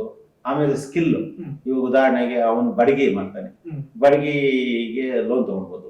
ನೋಡಿ, ಅವನು ಅಕಸ್ಮಾತ್ ಸೈಟ್ ಇದ್ರೆ ಬಿಲ್ಡಿಂಗ್ ಕಟ್ಟೋದು ಅವನು ಯೋಜನಾ ಇದ್ರಲ್ಲಿ ಇರುತ್ತಲ್ಲ, ಪ್ರಾಜೆಕ್ಟ್ ರಿಪೋರ್ಟ್ ಅಲ್ಲಿ ಬಿಲ್ಡಿಂಗ್ ಪ್ರಾವಿಷನ್ ಮಾಡ್ಕೊಳ್ಬೋದು. ಮಿಷನರಿ ಕೊಡ್ತಾರೆ ಲೋನು, ಆಮೇಲೆ ವರ್ಕಿಂಗ್ ಕ್ಯಾಪಿಟಲ್ ಅಂತ ಕೊಡ್ತಾರೆ. ಟೋಟಲ್ ಪ್ರಾಜೆಕ್ಟ್ ಅಲ್ಲಿ ಒಂದು 3 ಹಂತದಲ್ಲಿ ಅವ್ರಿಗೆ ಸಬ್ಸಿಡಿನೂ ಉಂಟು. ಉದಾಹರಣೆಗೆ ಈಗ ಏನಾಗುತ್ತೆ, ಬಿಲ್ಡಿಂಗು, ಯಂತ್ರೋಪಕರಣಗಳು, ವರ್ಕಿಂಗ್ ಕ್ಯಾಪಿಟಲ್ 3ಕ್ಕೆ ಸೇರಿ ಕೆಲವರಿಗೆ ಲೇಡೀಸ್ ಆದ್ರೆ 30, SC ST ಆದ್ರೆ 35, ಇನ್ನು ಜನರಲ್ ಆದ್ರೆ 25. ಈ ರೀತಿ ಸರ್ಕಾರದಿಂದ ಸಹಾಯಧನನೂ ಸಿಗುತ್ತೆ. ಅದೊಂದೇ ಸ್ಕೀಮ್ ಅಂತಲ್ಲ, ಸುಮಾರು ಸ್ಕೀಮ್ ಇದೆ. ನಗರ ಪ್ರದೇಶಕ್ಕೆ ಒಂದು ರೀತಿಯ ಸ್ಕೀಮ್ಗಳು, ಹಳ್ಳಿ ಪ್ರದೇಶಕ್ಕೆ ಒಂದು ರೀತಿಯ ಸ್ಕೀಮ್ಸ್ ಇರ್ತವೆ. ಹೌದು, ಅದನ್ನ ಯಾವ್ದಕ್ಕೆ ಸೂಕ್ತ ಇರ್ತಾರೋ ಅದನ್ನ ಮಾಡ್ಕೊಂಡು ಅವರು ಈಗ ನಮ್ ಜಿಲ್ಲಾ ಕೈಗಾರಿಕಾ ಕೇಂದ್ರಕ್ಕೆ ಹೋದ್ರೆ ಅವರು ವಿವರವಾಗಿ ಹೇಳ್ತಾರೆ. ನಮ್ಮ ಹತ್ರ ಬಂದ್ರೆ ನಾವು ಹೇಳ್ತೀವಿ. ಮಾಹಿತಿನ ಒಂದು ನಿಮ್ಮ ಹತ್ರ ಬಂದ್ರು ಅಸೋಸಿಯೇಷನ್ ಮುಖಾಂತರ ತಗೋಬಹುದು. ಖಂಡಿತ. 2 ಡಿಸ್ಟ್ರಿಕ್ಟ್ ಇನ್ಚಾರ್ಜ್ ಅಲ್ಲಿ ಹೋಗ್ಬಿಟ್ಟು ಬೇಕಾದ್ರೂ ಮಾಹಿತಿ ತಗೋಬಹುದು. ಯಾರು ಬಿಸ್ನೆಸ್ ಮಾಡ್ಬೇಕು, ಗೌರ್ಮೆಂಟ್ ಸ್ಕೀಮ್ ತಗೊಂಡು. ನಂತರ ಸರ್, ಈಗ ಬಿಸ್ನೆಸ್ ಮಾಡೋದಕ್ಕೆ ಎಲ್ಲಾ ರೀತಿಯ ಒಂದು ಕೇಬಲ್, ಎಲ್ಲಾ ರೀತಿಯ ಇಂಟ್ರೆಸ್ಟ್ ತಗೊಂಡು ಒಬ್ಬ ವ್ಯಕ್ತಿ ಬರ್ತಾರೆ. ಸೊ ಆದ್ರೆ ಈ ಬ್ಯಾಂಕ್ಗಳಲ್ಲಿ ಕೆಲವು ಬ್ಯಾಂಕ್ಗಳಲ್ಲಿ ಲೋನ್ ಕೊಡಲ್ಲ ಅಂತ ಹೇಳ್ಬಿಟ್ಟು ವಾಪಸ್ ಕಳಿಸೋದು ಇರ್ತದೆ. ನೀವು ಸಾಕಷ್ಟು ನೋಡಿರ್ತೀರಿ ಎಕ್ಸಾಂಪಲ್ಸ್. ಸೊ ಅಂತವ್ರಿಗೆ ಯಾವ ರೀತಿ ಸಪೋರ್ಟ್ ಆಗ್ಬೋದು ಸರ್? ನಿಮ್ಮ ಅಸೋಸಿಯೇಷನ್ ಇರ್ಬೋದು ಅಥವಾ ಒಂದು ಬೇರೆ ರೀತಿಯ ಒಂದು ಬೇರೆ ಆಫೀಸರ್ಸ್ ಯಾರಾದ್ರೂ ಪ್ರೊಟೆಕ್ಟ್ ಮಾಡ್ತಾರ ಅವ್ರನ್ನ ಅಂತ? ಈಗ ಆ ಉದ್ದೇಶದಲ್ಲಿ ಆ ವಿಚಾರದಲ್ಲಿ ಹೇಳ್ಬೇಕು ಅಂದ್ರೆ ಬಹಳಷ್ಟು ಲೋಪದೋಷನೂ ಇದೆ, ಅನುಕೂಲನೂ ಇದೆ. ಅನುಕೂಲ ಏನು ಅಂದ್ರೆ ಯಾವುದೇ ಬ್ಯಾಂಕ್ ಆಗ್ಲಿ ಒಬ್ಬ ವ್ಯಕ್ತಿನ ರಿಜೆಕ್ಟ್ ಮಾಡಲ್ಲ. ಯಾಕಂದ್ರೆ ಅವ್ರಿಗೆ ಭಾರತ ಸರ್ಕಾರದ ಆದೇಶ, RBI ಗೈಡ್ಲೈನ್ಸ್ ಇರುತ್ತೆ. ಯಾರೇ ಬಂದಾಗ ಇಂಥ ಸ್ಕೀಮ್ ಅಲ್ಲಿ ಕೊಡ್ಲೇಬೇಕು ಅಂತ ಇರುತ್ತೆ. ಅವ್ನು ಯಾವಾಗ ಅದಕ್ಕೆ ವಾಪಸ್ ಕಳಿಸ್ತಾರೆ ಅಂತಂದ್ರೆ ಅವನು ಬ್ಯಾಂಕ್ ನಾರ್ಮ್ಸ್ ಒಂದು ಚೆಕ್ ಲಿಸ್ಟ್ ಇರುತ್ತೆ. ನೀನು ಮಾಡೋ ಒಂದು ಪ್ರಾಜೆಕ್ಟ್ ಬುಕ್ ಬೇಕು, ಆಮೇಲೆ ನಿನಗೆ ಮಿಷನರಿಗೆ ಕೊಟೇಶನ್ ಬೇಕು, ವಿಚಾರ ತಿಳ್ಕೊಂಡಿರ್ಬೇಕು, ಆಮೇಲೆ ಸರ್ಕಾರದಿಂದ ಏನು 4-5 ಲೈಸೆನ್ಸ್ ಬೇಕು, ಅವೆಲ್ಲ ತಂದಿರ್ಬೇಕು, ಆಮೇಲಿಂದ ವಿಚಾರ ಪಕ್ಕ ತಿಳ್ಕೊಂಡಿರ್ಬೇಕು ಅಂತ ಇರುತ್ತೆ. ಇವನು ಏನೋ ಒಂದು, ಇವಾಗ ಇವನು ಉದಾಹರಣೆಗೆ ಒಂದು ಬಡಗಿ ಸ್ಕಿಲ್, ಅವನ್ ಬಿಟ್ಟು ಬೇರೆ ಯಾವ್ದೋ ಮಾಡಕ್ ಹೋಗ್ತಾ ಇರ್ತಾರೆ. ಆ ವಿಚಾರದಲ್ಲಿ ಅವ್ರು ಕೇಳಿದಾಗ ಇವ್ರು ಹೇಳಲ್ಲ, ಅವಾಗ ಅವರು ಸ್ವಲ್ಪ ನಿರಾಕರಿಸಬಹುದು. ಒಂದು. ಎರಡನೇದು, ಈಗ ಏನಾಗುತ್ತೆ ಅಂದ್ರೆ ಸಿವಿಲ್ ಇರಲ್ಲ, ಗೊತ್ತಲ್ಲ. ಕೆಲವರು ಏನ್ ಮಾಡ್ತಾರೆ, ಸಿವಿಲ್ ಇಲ್ದೇ ಇದ್ರೆ ರೂಲ್ಸ್ ಕೊಡಲ್ಲ. ಅಂತದ್ದು ಇದಾಗಿರ್ಬೇಕು. ಇನ್ನು ಕೆಲವು ಬ್ಯಾಂಕ್ ಅಲ್ಲಿ ಅವ್ರಿಗೆ ಒತ್ತಡ ಇರ್ಬೋದು ಅಥವಾ ಇಚ್ಛಾಶಕ್ತಿನೋ ಕೆಲವ್ರಿಗೆ ಸಹಾಯ ಆಗಲ್ಲ. ಇನ್ನು ಕೆಲವು ಇದರಲ್ಲಿ ಬ್ಯಾಂಕ್ ಮ್ಯಾನೇಜರ್ಗಳು ಕಮಿಷನ್ ದಂಧೆಗಳು ಸಿಗಾಕೊಂಡಿರೋದು ಎಕ್ಸಾಂಪಲ್ಸ್ ಇದಾವೆ. ಇನ್ನು ಕೆಲವು ಕಡೆ ಏನಾಗುತ್ತೆ, ನಮ್ಗೆ ಆಲ್ರೆಡಿ ಫಿಲ್ ಆಗ್ಬಿಟ್ಟಿದ್ದಾವೆ ಸ್ಕೀಮ್ಸ್, ಇನ್ ಸ್ವಲ್ಪ ಮುಂದೆ ಬರ್ಬೇಕಾಗಿತ್ತು ಅಥವಾ ಟೈಮ್ ಇರೋಯ್ತು ಅಂತ ಹೇಳಿಬಿಟ್ಟು ಕಳ್ಸುವಂತ ಉದಾಹರಣೆಗಳು ತುಂಬಾ ಇದಾವೆ. 99% ಬ್ಯಾಂಕ್ಗಳಲ್ಲಿ ಯಾವತ್ತೂ ಲಂಚ ತಗೊಳಲ್ಲ. ಓಕೆ ನನಗೆ ಗೊತ್ತಿದ್ದಂಗೆ. ಹ್ಮ್ ಯಾಕೆ ಅಂದ್ರೆ ಅವರು ಪ್ರಾಮಾಣಿಕವಾಗಿ ಕೆಲಸ ಮಾಡ್ತಾ ಇದ್ದಾರೆ. ಓಕೆ ಬಟ್ ಬಂದವರಿಗೆ ಸಹಾಯ ಎಲ್ಲರೂ ಮಾಡ್ತಾರೆ ಅಂತ ನಾನು ಹೇಳಕ್ಕೆ ಎಸ್ ಇಲ್ಲ. ಆದ್ರೆ ಬ್ಯಾಂಕ್ಗಳಲ್ಲಿ 99% ಅವರು ಏನ್ ಮಾಡ್ತಾರೆ, ಟಾರ್ಗೆಟ್ ಏನ್ ಕೊಟ್ಟಿರ್ತಾರೆ ಬ್ಯಾಂಕ್ಗಳಿಗೆ, ಆ ಟಾರ್ಗೆಟ್ ಮುಗಿದ್ರೆ ಇಲ್ಲ ಅಂತ ಹೇಳ್ಬೋದೇ ಆಗ್ಲಿ, ಓಕೆ ಅಥವಾ ಅವ್ರ ಆಡಿಟ್ ಸಮಯದಲ್ಲೋ ಅಥವಾ ಏಪ್ರಿಲ್ ಮೇನಲ್ಲಿ ಹೋಗಿ ಸ್ಯಾಂಕ್ಷನ್ ಕೊಡು ಅಂದ್ರೆ ಆಗಲ್ಲ. ಅವರು ಓಕೆ ಆ ಟೈಮ್ ನಲ್ಲಿ ಆಡಿಟ್ ಅದು ಇದು ಇರ್ತವೆ. ಆಮೇಲೆ ಈಗ ಏನಾಗ್ಬೇಕು ಅಂದ್ರೆ, ಈಗ ಅದಕ್ಕೆ ಸಂಬಂಧಪಟ್ಟ ಇಲಾಖೆ ಇದೆ. ನಮ್ಮ ಜಿಲ್ಲಾಧಿಕಾರಿ ಅವ್ರಿಗೆ ಹೋದ್ರು ಇದು ಮಾಡಿದ್ರು ಜಿಲ್ಲಾಧಿಕಾರಿಗಳು ಅನುಕೂಲ ಮಾಡ್ತಾರೆ. ನಮ್ ಲೀಡ್ ಬ್ಯಾಂಕ್ ಇದೆ. ಆಮೇಲೆ ನಮ್ಮ DIC ಇಂಪಾರ್ಟೆಂಟ್, ನಮ್ DIC ಹೋದ್ರೆ ಕಂಪ್ಲೇಂಟ್ ಮಾಡಿದ್ರೆ ಅವ್ರು ಬ್ಯಾಂಕ್ ಫಾರ್ವರ್ಡ್ ಮಾಡ್ತಾರೆ DIC ಮುಖಾಂತರ. ಯಾವಾಗ ಏನಾದ್ರು ಲೋಪದೋಷಗಳು ಕಂಡು ಬಿಟ್ರೆ ಒಬ್ಬ ವ್ಯಕ್ತಿಗೆ ಈ ಮುಖಾಂತರ ಪರಿಹಾರಗಳು ತಗೋಬಹುದು. ಇನ್ ಕೇಸ್ ಏನಾದ್ರು ಅವ್ರು ನಿಮ್ಮ ಹತ್ರ ಬಂದು ವಿಚಾರನ ತಿಳಿಸಿದ್ರೆ ನೀವು ಅದಕ್ಕೆ ಸಪೋರ್ಟ್ ಮಾಡ್ತೀರಾ? ನಮ್ಮ ಸಂಘ ಅದು ಮುಂಚೂಣಿಯಲ್ಲಿದೆ. ನಮ್ಮ ಕಾರ್ಯದರ್ಶಿ ಇರ್ಬೋದು, ಸದಸ್ಯರು ಇರ್ಬೋದು, ನಾನಿರ್ಬೋದು. ಎಂತ ಸಮಯದಲ್ಲಿ ನಾನು ಎಷ್ಟೋ ಸಮಸ್ಯೆ ಬಂತು, ಬ್ಯಾಂಕ್ ಹೋಗಿ ಕೂತ್ಕೊಂಡು ಅವ್ರಿಗೆ ಕನ್ವಿನ್ಸ್ ಮಾಡಿ ವಿತೌಟ್ ಕೊಲಾಟರಲ್ ಇಲ್ದಾಗ ಸುಮಾರು ಲೋನ್ ಕೊಡ್ಸಿದ್ವಿ. ನಾನು ಉದ್ದಿಮೆದಾರರು ಆಗಿದ್ದಾರೆ. ಒಂದಾರೆರಡು ಕಡಿದಾಯ ಅಥವಾ ತೊಂದರೆ ಆಗಿರ್ಬೋದು, ಅದಕ್ಕೆ ನಾವು ಹೊಣೆ ಅಲ್ಲ. ಬಟ್ ಎಲ್ರು ಸರ್ಕಾರ ಸವಲತ್ತು ಆಗ್ಬೋದು. ಬ್ಯಾಂಕ್ ಇವತ್ತು ಬ್ಯಾಂಕ್ ಇರೋದು ಪಬ್ಲಿಕ್ ದುಡ್ಡು. ಹೌದು, ಯಾಕಂದ್ರೆ ಇವತ್ತೊಂದು ಬಿಸ್ನೆಸ್ ಮಾಡ್ಬೇಕು ಅಂತಂದ್ರೆ ಫೈನಾನ್ಸ್ ಕಂಪನೀಸ್ ಆಗಿರ್ಬೋದು, ಬ್ಯಾಂಕ್ ಆಗಿರ್ಬೋದು ಮುಖ್ಯ ಪಾತ್ರ ವಹಿಸ್ತದೆ. ಇವತ್ತು ಹೇಳ್ಬೇಕಾದ್ರೆ ಈ ಸರ್ಕಾರ ಏನ್ ಮಾಡಿದೆ ಅಂದ್ರೆ, ಎಲ್ಲಾ ಜವಾಬ್ದಾರಿ ಯೋಜನೆಗಳನ್ನ ಬ್ಯಾಂಕ್ಗೆ ಫಸ್ಟ್ ಕೊಟ್ಬಿಟ್ಟಿದ್ದಾರೆ. ಬ್ಯಾಂಕ್ ಲೋನ್ ಕೊಟ್ರೆ ಮಾತ್ರ ಅವ್ರಿಗೆ ಸಹಾಯಧನ ಸಿಗುತ್ತೆ. ಬ್ಯಾಂಕ್ ಕೊಡದೇ ಇದ್ರೆ ಆಗಲ್ಲ. ಬ್ಯಾಂಕ್ಗಳು ಇಂಪಾರ್ಟೆಂಟ್ ಆಗಿ ಸಹಕಾರಿ ಆಗ್ಬೇಕು. ಉದ್ದಿಮೆದಾರರ ಆಗ್ಬೇಕಾದ್ರೆ, ಉದ್ದಿಮೆಗಳು ಬೆಳಿಬೇಕಾದ್ರೆ ಇವತ್ತು ಮೇಯ್ನು ಅದ್ರಲ್ಲೇ ಸ್ವಲ್ಪ ನಮ್ಮ ಉದ್ದಿಮೆಗಳಿಗೂ ನಮಗೂ ಇದು ನಡೀತಾ ಇರೋದು. ನವ ಉದ್ದಿಮೆಗಳಿಗೆ ಇಂಪಾರ್ಟೆಂಟ್. ಉದ್ದಿಮೆದಾರ ಆಗಿ ಸಕ್ಸಸ್ಫುಲ್ ಆಗಿರೋರಿಗೆ ಸಹಾಯ ಕಡಿಮೆ ಆದ್ರೂ ಪರವಾಗಿಲ್ಲ, ನಾನು ವೈಯಕ್ತಿಕವಾಗಿ ಹೇಳ್ತಾ ಇದ್ದೀನಿ. ಹೊಸದಾಗಿ ಬರೋಂತವ್ರಿಗೆ ಬ್ಯಾಂಕುಗಳು ಪ್ರಾಮಾಣಿಕ ಸಹಾಯ ಮಾಡ್ಬೇಕಾಗುತ್ತೆ. ಕಾರಣ ಏನು ಅಂದ್ರೆ, ಈ ಸರ್ಕಾರದಲ್ಲಿ ಅನೇಕ ಸ್ಕೀಮ್, ಮುದ್ರಾ ಇದೆ ನೋಡಿ, ಮುದ್ರಾ ಸ್ಕೀಮ್ ಮಾಡಿರೋದನ್ನೇ ಇಂಪಾರ್ಟೆಂಟ್. ಹೊಸದಾಗಿ ಬಂದ ವಿತೌಟ್ ಕೊಲಾಟರ್ 10 ಲಕ್ಷ ಕೊಟ್ಬಿಡ್ಬೇಕು ಅವ್ರಿಗೆ. ಒಂದು ಆಧಾರ್ ಕಾರ್ಡ್, ಒಂದು ಪ್ರಾಜೆಕ್ಟ್ ರಿಪೋರ್ಟ್. ಈಗ ವಿಚಾರ ಕೊರತೆ ಇದೆ. ನೀವು ಕೇಳೋ ಪ್ರಶ್ನೆ ಕರೆಕ್ಟ್ ಆಗಿದೆ. ಮಾಧ್ಯಮಗಳು ಒಳ್ಳೆ ಕೆಲಸ ಮಾಡ್ತಾ ಇದ್ದಾವೆ. ಮಾಧ್ಯಮಗಳು ಈ ತರ ನಡಿಬೇಕು. ಯಾಕೆಂದ್ರೆ ಈ ಸರ್ಕಾರಿ ಸವಲತ್ತು, ಈಗ ಎಷ್ಟೋ ಜನ ಟ್ಯಾಕ್ಸ್ ಪೇ ಮಾಡ್ತೀವಿ, ನಾವು ಮಾಡ್ತೀವಿ. ಸರ್ಕಾರಿ ಹಣದಲ್ಲೇ ಇವತ್ತು ದೇಶ ಎಲ್ಲ ನಡೀತಾ ಇದೆ ಟ್ಯಾಕ್ಸ್ ನಲ್ಲಿ. ಇದನ್ನ ನಾವು ಬಡಬಗ್ಗರಿಗೆ ಅಥವಾ ಉದ್ದಿಮೆದ ಸರ್ಕಾರಕ್ಕೆ ಅನುಕೂಲ ಆಗುವಂತ ಉದ್ಯೋಗ ಸೃಷ್ಟಿಕರ್ತರಿಗೆ ಅಥವಾ ನಿರುದ್ಯೋಗ ಸಮಸ್ಯೆ ನಿವಾರಣೆಗೆ ಸಹಾಯ ಆಗಿಲ್ಲ ಅಂದ್ರೆ ಇದು ಖಂಡನೀಯ. ನಂತರ ಸರ್, ಈಗ ಇನ್ನೊಬ್ಬ ವ್ಯಕ್ತಿ, ಕೆಲವು ವ್ಯಕ್ತಿಗೆ ಬಿಸ್ನೆಸ್ ಮಾಡ್ಬೇಕು ಅಂತ ಒಂದು ಐಡಿಯಾ ಇರ್ತದೆ, ಬಟ್ ಅವ್ರ ಹತ್ರ ಒಂದು ಸೈಟ್ ಇರೋದಿಲ್ಲ ಅಥವಾ ಒಂದು ಜಮೀನ್ ಇರೋದಿಲ್ಲ. ಸೊ ಆ ತರದ ವ್ಯಕ್ತಿಗಳಿಗೂ ಸ್ಕೀಮ್ಸ್ ಏನಾದ್ರು ಇದೆಯಾ? ಖಂಡಿತ ಅದೇ ಇರೋದು. ಸೊ ಒಂದೆರಡು ಎಕ್ಸಾಂಪಲ್ ಕೊಡ್ಬೋದಾ? ಈಗ ಏನಾಗುತ್ತೆ ಅಂದ್ರೆ, ಉದಾಹರಣೆಗೆ ಒಬ್ಬ ವ್ಯಕ್ತಿ ಅವನೇನೋ ಮನೆಯಲ್ಲಿ ಒಂದು ಫುಡ್ ಪ್ರೋಸೆಸ್ ಮಾಡ್ಬೇಕು ಅಂತಾನೆ. ರೈತರು ಬೆಳೆದ ಒಂದೇನೋ ಒಂದು ಉದಾಹರಣೆ ರಾಗಿ ಅಂದ್ರು ಮನ, ಮೂಲ ಆಹಾರ ರಾಗಿ. ಆ ರಾಗಿ ರೈತ ಬೆಳಿತಾನೆ. ಆ ರೈತ ತಗೊಂಡೋಗಿ ಮಾರಾಟ ಮಾಡ್ತಾನೆ ಆಗ್ಲಿ, ಆ ಸಿಟ್ ಮಾಡಿ, ಹಿಟ್ಟು ಮಾಡಿ, ಪಾಕೆಟ್ ಮಾಡಿ ಮಾಡಕ್ಕಾಗಲ್ಲ. ಅದಕ್ಕೆ ಏನಾಗುತ್ತೆ ಅಂತಂದ್ರೆ, ಅವನು ಒಂದು ಉದ್ದಿಮೆ ಮಾಡ್ಬೇಕಾದ್ರೆ ಒಂದು 30-40 ಅಥವಾ ಒಂದು 20-40 ಒಂದು ಸೈಟ್ ಅಲ್ಲ, ಒಂದು ಯಾವ್ದೋ ಬಾಡಿಗೆ ರೂಪದಲ್ಲಿ, ಲೀಸ್ ಅಥವಾ ಬಾಡಿಗೆ ಒಂದ್ 3 ವರ್ಷ 5 ವರ್ಷ ಹಾಕೊಂಡ್ಬಿಟ್ಟು, ಅದು ಬಾಡಿಗೆ ಪತ್ರ, ಅವ್ನ್ KYC ಡಾಕ್ಯುಮೆಂಟ್ಸ್, ಪ್ರಾಜೆಕ್ಟ್ ರಿಪೋರ್ಟ್, ಇಷ್ಟು ರಿಪೋರ್ಟ್ ತಗೊಂಡೋಗಿ ಬ್ಯಾಂಕ್ ಅಲ್ಲಿ ಕೊಟ್ರೆ 10 ಲಕ್ಷದವರೆಗೂ ಬ್ಯಾಂಕ್ ಸಾಲ ಕೊಡ್ಲೇಬೇಕು. ಸರ್ಕಾರಿ ಆದೇಶ ಇದೆ, ಕೊಡ್ತಾರೆ. ಸೊ ಇದು ಈ ಒಂದು ಅನುಕೂಲನ ಪಡ್ಕೊಳ್ಬಹುದು. ಎಲ್ಲ ಕೊಟ್ಟಿದ್ದಾರೆ ಈಗ ಆಲ್ರೆಡಿ ಬ್ಯಾಂಕ್. ಆಮೇಲೆ ಅದನ್ನ ಸರಿಯಾದ ಸಮಯಕ್ಕೆ ಟೈಮು ಕೊಡ್ತಾರೆ ಬ್ಯಾಂಕ್. ಸರ್ಕಾರ ರೂಲ್ಸ್ ಪ್ರಕಾರ 5ರಿಂದ 8 ವರ್ಷವರೆಗೂ ಕೊಡ್ತಾರೆ. ಅದನ್ನ ಮರುಪಾವತಿ ಮಾಡ್ಬೇಕು. ಯಾಕೆಂದ್ರೆ ಬ್ಯಾಂಕು ಬೆಳಿಬೇಕು. ಬ್ಯಾಂಕ್ ಅಲ್ಲಿ ಇರೋ ಪಬ್ಲಿಕ್ ದುಡ್ಡೆ, ಬ್ಯಾಂಕು ಬೆಳಿಬೇಕು, ನಾವು ಬೆಳಿಬೇಕು ಅಂದಾಗ ಆ ಸರ್ಕಾರ ಸವಲತ್ತು ತಗೊಂಡಾಗ ನಮ್ಮ ಪ್ರಾಮಾಣಿಕ ಪ್ರಯತ್ನ ಮುಖ್ಯ. ಆ ಟೈಮ್ ಟು ಟೈಮ್ ಸಾಲ ತಗೊಬೇಕು, ಆ ರೂಲ್ಸ್ ನ ಫಾಲೋ ಮಾಡ್ಬೇಕು. ಎಲ್ಲದ್ರಲ್ಲೂ 30-40% ಬೆನಿಫಿಟ್ ಇದ್ದೇ ಇರುತ್ತೆ. ಮಾಡ್ಬೇಕು. ಸೊ ಇನ್ನು ಹಳ್ಳಿ ಒಂದು ಮಟ್ಟದಲ್ಲಿ ನಾವು ಯೋಚನೆ ಮಾಡಿದ್ರೆ, ಕೆಲವೊಬ್ರು ಬಿಸ್ನೆಸ್ ಅಲ್ಲಿ ಗ್ರಾಮೀಣ ಮಟ್ಟದಲ್ಲಿ ಏನೇನು ಬೇರೆ ಬೇರೆ ಮಾಡ್ಬೋದು ಸರ್, ಸ್ಕೀಮ್ಸ್ ಉಪಯೋಗಿಸ್ಕೊಂಡು? ಹಳ್ಳಿನಲ್ಲೇ ಬಹಳಷ್ಟು ಮಾಡೋಂಥದ್ದಿದೆ. ಈಗ ಉದಾಹರಣೆಗೆ ಹಳ್ಳಿಯಲ್ಲಿ ಕ್ಯಾಟಲ್ ಫೀಲ್ಡ್, ಇವಾಗ ನೋಡಿ ದೊಡ್ಡ ದೊಡ್ಡ ಶ್ರೀಮಂತರು ಅಥವಾ ಲೋನ್ ಸಿಕ್ಕಿರೋರು ದೊಡ್ಡ ದೊಡ್ಡ ಫೀಡ್ಗಳು ಮಾಡಿರ್ತಾರೆ. ಈ ಗ್ರಾಮೀಣ ಮಟ್ಟದಲ್ಲಿ 20-25 ಲಕ್ಷ ಒಂದು ಅವನು ಕಟ್ಟಡಿಗೆ ಆಗ್ಲಿಲ್ಲ ಅಂದ್ರೆ ಒಂದು ಬಾಡಿಗೆ ಶೆಡ್ ತಗೊಂಡ್ಬಿಟ್ಟು ಕ್ಯಾಟಲ್ ಫೀಡ್ ಅಂತ ಮಾಡ್ಬೋದು. Okay. ಮುಷಿನ್ ಜೋಳ ಬೆಳಿತಾರೆ ಹಳ್ಳಿಗಳಲ್ಲಿ, ಮೆಕ್ಕೆಜೋಳ. ಹೌದು. ಆಮೇಲಿಂದ ಈ ಕಬ್ಬು ಬೆಳಿತಾರೆ, ಹ್ಮ್. ಅದ್ರಲ್ಲೂ ಕಚ್ಚಾ ಸಾಮಗ್ರಿ ಸಿಗುತ್ತೆ. ಹ್ಮ್. ಆಮೇಲೆ ರಾಗಿ ಬೆಳಿತಾರೆ, ಹ್ಮ್. ಆಮೇಲೆ ಇದು ಬೆಲ್ಲ ಬೆಳಿತಾರೆ, ಅದು ವೇಸ್ಟ್ ಬೆಲ್ಲ. ಹ್ಮ್. ಇವೆಲ್ಲ ಹಾಕಿ ಕ್ಯಾಟಲ್ ಫೀಡ್ ಅಂತ ಮಾಡ್ತಾರೆ. Okay. ಬಳಪ ತರ ಬರುತ್ತೆ, ಬೂಸ ಬರುತ್ತೆ ಅಂತಂದ್ರೆ ಭಾಷೆಯಲ್ಲಿ. Okay. ಅವೆಲ್ಲ ಅಂತ ಇಂಡಸ್ಟ್ರಿ ಮಾಡ್ಬೋದು. ಹ್ಮ್. ಆಮೇಲೆ ಈಗ ನೋಡಿ ಆರೋಗ್ಯ ಸಮಸ್ಯೆ ಸುಮಾರಿದೆ. ಸಿರಿಧಾನ್ಯಗಳು, ಹ್ಮ್. ಹ್ಮ್. ಹ್ಮ್. ಸಿರಿಧಾನ್ಯಗಳು ಬೇರೆ ಕಡೆಯಿಂದ ಬೆಳೀತಾರೆ, ಇಲ್ಲಿ ಬೆಳೀತಾ ಇದ್ದಾರೆ. ಹ್ಮ್. ಅದರಿಂದ ತಗೊಂಡು ಮಾಡಿದಾಗ ಹ್ಮ್.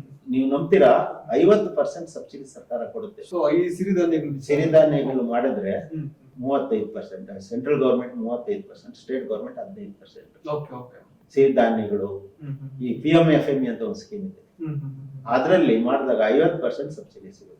ಓಕೆ. 30 ಲಕ್ಷದವರೆಗೂ ಹ್ಮ್. ಸಾಲ ಜೊತೆಗೆ 15 ಲಕ್ಷ ಒಂದು ಫಿಕ್ಸ್ ಮಾಡಿದ್ದಾರೆ. ಹ್ಮ್. ಹ್ಮ್. 15 ಲಕ್ಷ ಅಂತ ಸ್ಕೀಮ್ಸ್ ಇದೆ, ಓಕೆ ಓಕೆ. ಮಾಡ್ಬೋದು. ಸರ್ ಇನ್ನು ನಿಮ್ಮ ಅಸೋಸಿಯೇಷನ್ ವಿಚಾರಕ್ಕೆ ನಾನು ಬರ್ತದೆ ಸರ್.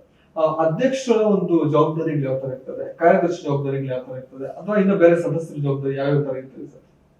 ಈಗ ಅಸೋಸಿಯೇಷನ್ ಅಂದ್ರೆ ಹ್ಮ್. ಈಗ ನಮ್ದು ಜಿಲ್ಲಾ ಮಟ್ಟಕ್ಕೆ, ಹ್ಮ್. ರಾಜ್ಯ ಮಟ್ಟದಲ್ಲಿ ಕರ್ನಾಟಕ ಸರ್ಕಾರ ಹ್ಮ್. ರಾಜ್ಯ ಸಣ್ಣ ಕೈಗಾರಿಕೆ ಅಸೋಸಿಯೇಷನ್ ಅಂತ ಇದಕ್ಕೆ ಹ್ಮ್. ಕಾಸಿ ಅಂತ ಇರೋದು. ಓಕೆ. ಕರ್ನಾಟಕ ರಾಜ್ಯ ಹ್ಮ್. ಸಣ್ಣ ಕೈಗಾರಿಕಾ ಅಭಿವೃದ್ಧಿ ಅಂತಿದೆ. ಹ್ಮ್. ನಮ್ಮದು ಡಿಸ್ಟ್ರಿಕ್ಟ್ ಲೆವೆಲ್ ಇದೆ. ಓಕೆ. ನಾವು ಒಂದು ನಮ್ಮ ವ್ಯವಸ್ಥೆ ಏನಂದ್ರೆ ಸೇವಾ ದೃಷ್ಟಿ ಇಟ್ಕೊಂಡು ಹ್ಮ್. ನಮಗೂ ಉದ್ದಿಮೆ ನಾವು ಮಾಡಿ ಕಷ್ಟಪಟ್ಟು ಬದುಕಿದ್ದೀವಿ, ಹ್ಮ್. ಇನ್ನೂರು ಕೆಲವರು ಬದುಕಲಿ ಅನ್ನೋ ಒಂದು ಸೇವಾ ಮನೋಭಾವನೆ ನಮ್ಮಲ್ಲಿ ಇದ್ದಾಗ, ಓಕೆ. ಜವಾಬ್ದಾರಿ ಅನ್ನೋಕ್ಕಿಂತ ನಮಗೆ ಸೇವಾ ಮನೋಭಾವನೆ ಬರಬೇಕು. ಹ್ಮ್. ಈಗ ಜವಾಬ್ದಾರಿ ಏನಿದೆ, ಹ್ಮ್.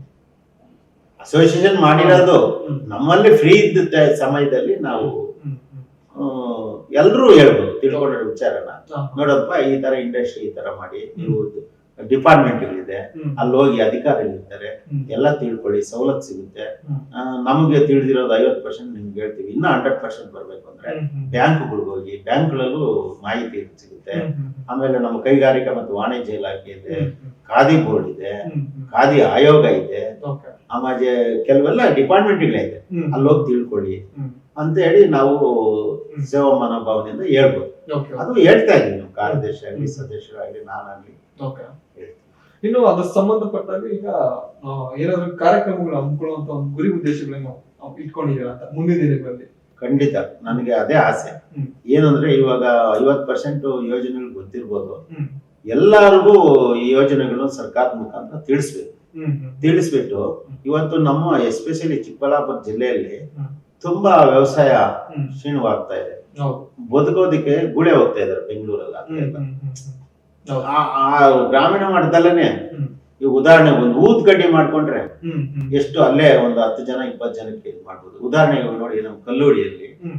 ಹಪ್ಪಳ ಇಂಡಸ್ಟ್ರಿ ಹೌದು. ಫೇಮಸ್ ಆಗಿ ಹೆಣ್ಮಕ್ಳೆಲ್ಲ ಮಾಡ್ತಾ ಇದ್ದಾರೆ, ಹ್ಮ್. ಹ್ಮ್. ಬೆಂಗಳೂರವರೆಗೂ ಹೋಗ್ತಾ ಇದ್ದಾರೆ. ಹ್ಮ್. ಹ್ಮ್. ಹ್ಮ್.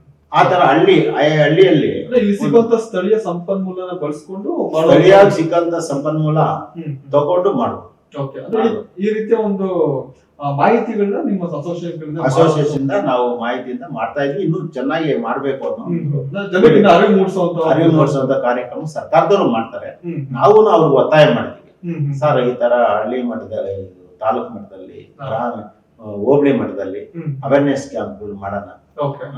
ಜನಗಳಿಗೆಲ್ಲ ಕೈಗಾರಿಕೆ ಬೆಳೀತಾರೆ ಹ್ಮ್. ಅಂತೇಳಿ ನಾವು ಮಾಡ್ತೀವಿ. ಹ್ಮ್. ಇನ್ನು ಮುಂದೆನೂ ಅದು ಗುರಿ ಹಾಕೊಂಡಿದ್ವಿ ಓಕೆ. ಸಂಘ.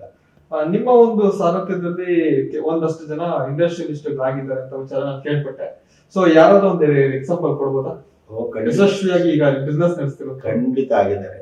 ಈಗ ಉದಾಹರಣೆಗೆ ನಮ್ಮ ಕಲ್ಲೋಡಿಯಲ್ಲಿ ಹ್ಮ್.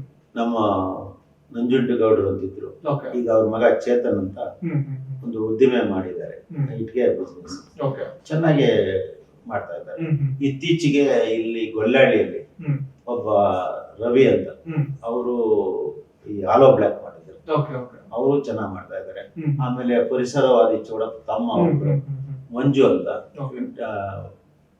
Interlock bricks, okay. ಓಕೆ. ಅವರು ನಾವು ಮಾಹಿತಿ ಕೊಟ್ವಿ. ಹ್ಮ್. ಪಾಪ ಅವರು ಚೆನ್ನಾಗಿ ಕಷ್ಟಪಟ್ಟು ಚೆನ್ನಾಗಿ ಮಾಡ್ತಾ ಇದ್ದಾರೆ, ಒಳ್ಳೆ ಕ್ವಾಲಿಟಿ ಹ್ಮ್. ಕ್ವಾಂಟಿಟಿ ಬ್ರಿಕ್ಸ್ ಎಲ್ಲ ಮಾಡ್ತಾ ಇದ್ದಾರೆ. ಓಕೆ. ಇನ್ನು ಫುಡ್ ಸಂಬಂಧಪಟ್ಟಂಗೆ ಎಲ್ಲ ಅಲ್ಲಲ್ಲಿ ಮಾಡ್ತಾ ಇದ್ದಾರೆ. ಹ್ಮ್. ಹ್ಮ್. ಸೊ ನಿಮ್ಮ ಒಂದು ಮಾರ್ಗದರ್ಶನದಲ್ಲಿ ಇವರೆಲ್ಲ ನಮ್ಮ ಮಾರ್ಗದರ್ಶನ ಅನ್ನೋದಕ್ಕಿಂತ ಅವ್ರ ಶ್ರಮ ಇದೆ. ಎಸ್ 100%. ನಮ್ಮ ಮಾರ್ಗದರ್ಶನ ಬಟ್ ನೀವು ಕೊಡೋ ಒಂದು ಮಾರ್ಗದರ್ಶನ ಫಾಲೋ ಅಪ್ ಮಾಡೋದ್ರಿಂದ ಎಲ್ಲ ಸಾಧ್ಯ ಆಗುತ್ತಲ್ಲ? ಅಲ್ಲ, ಕೆಲವರು ಎಲ್ಲರೂ ಕೊಡೋರು ಇರ್ತಾರೆ, ಸ್ವೀಕರಿಸೋರು ಬೇಕು. ಎಸ್.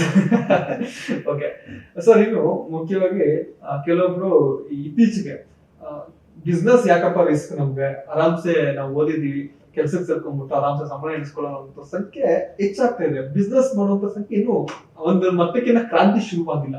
ಸೊ ಅಂತವ್ರು ಒಂದು ಮನ್ಸೆಟ್ ಚೇಂಜ್ ಆಗ್ಬೇಕಾದ್ರೆ ನೀವು ಕೊಡುವಂತ ಒಂದು ಸಜೆಷನ್ ಅವ್ರ ಕುಟುಂಬದಲ್ಲಿ ಅವ್ರ ಪೋಷಕರಾಗ್ಲಿ ಅವ್ರ ಸ್ನೇಹಿತರಾಗ್ಲಿ, ಆಮೇಲೆ ಸರ್ಕಾರ ಇದಕ್ಕೆ ಮೇನ್ ಇದು ಅವೇರ್ನೆಸ್ ಸರ್ಕಾರ ಇನ್ನೂ ಕಡಿಮೆ ಇದೆ.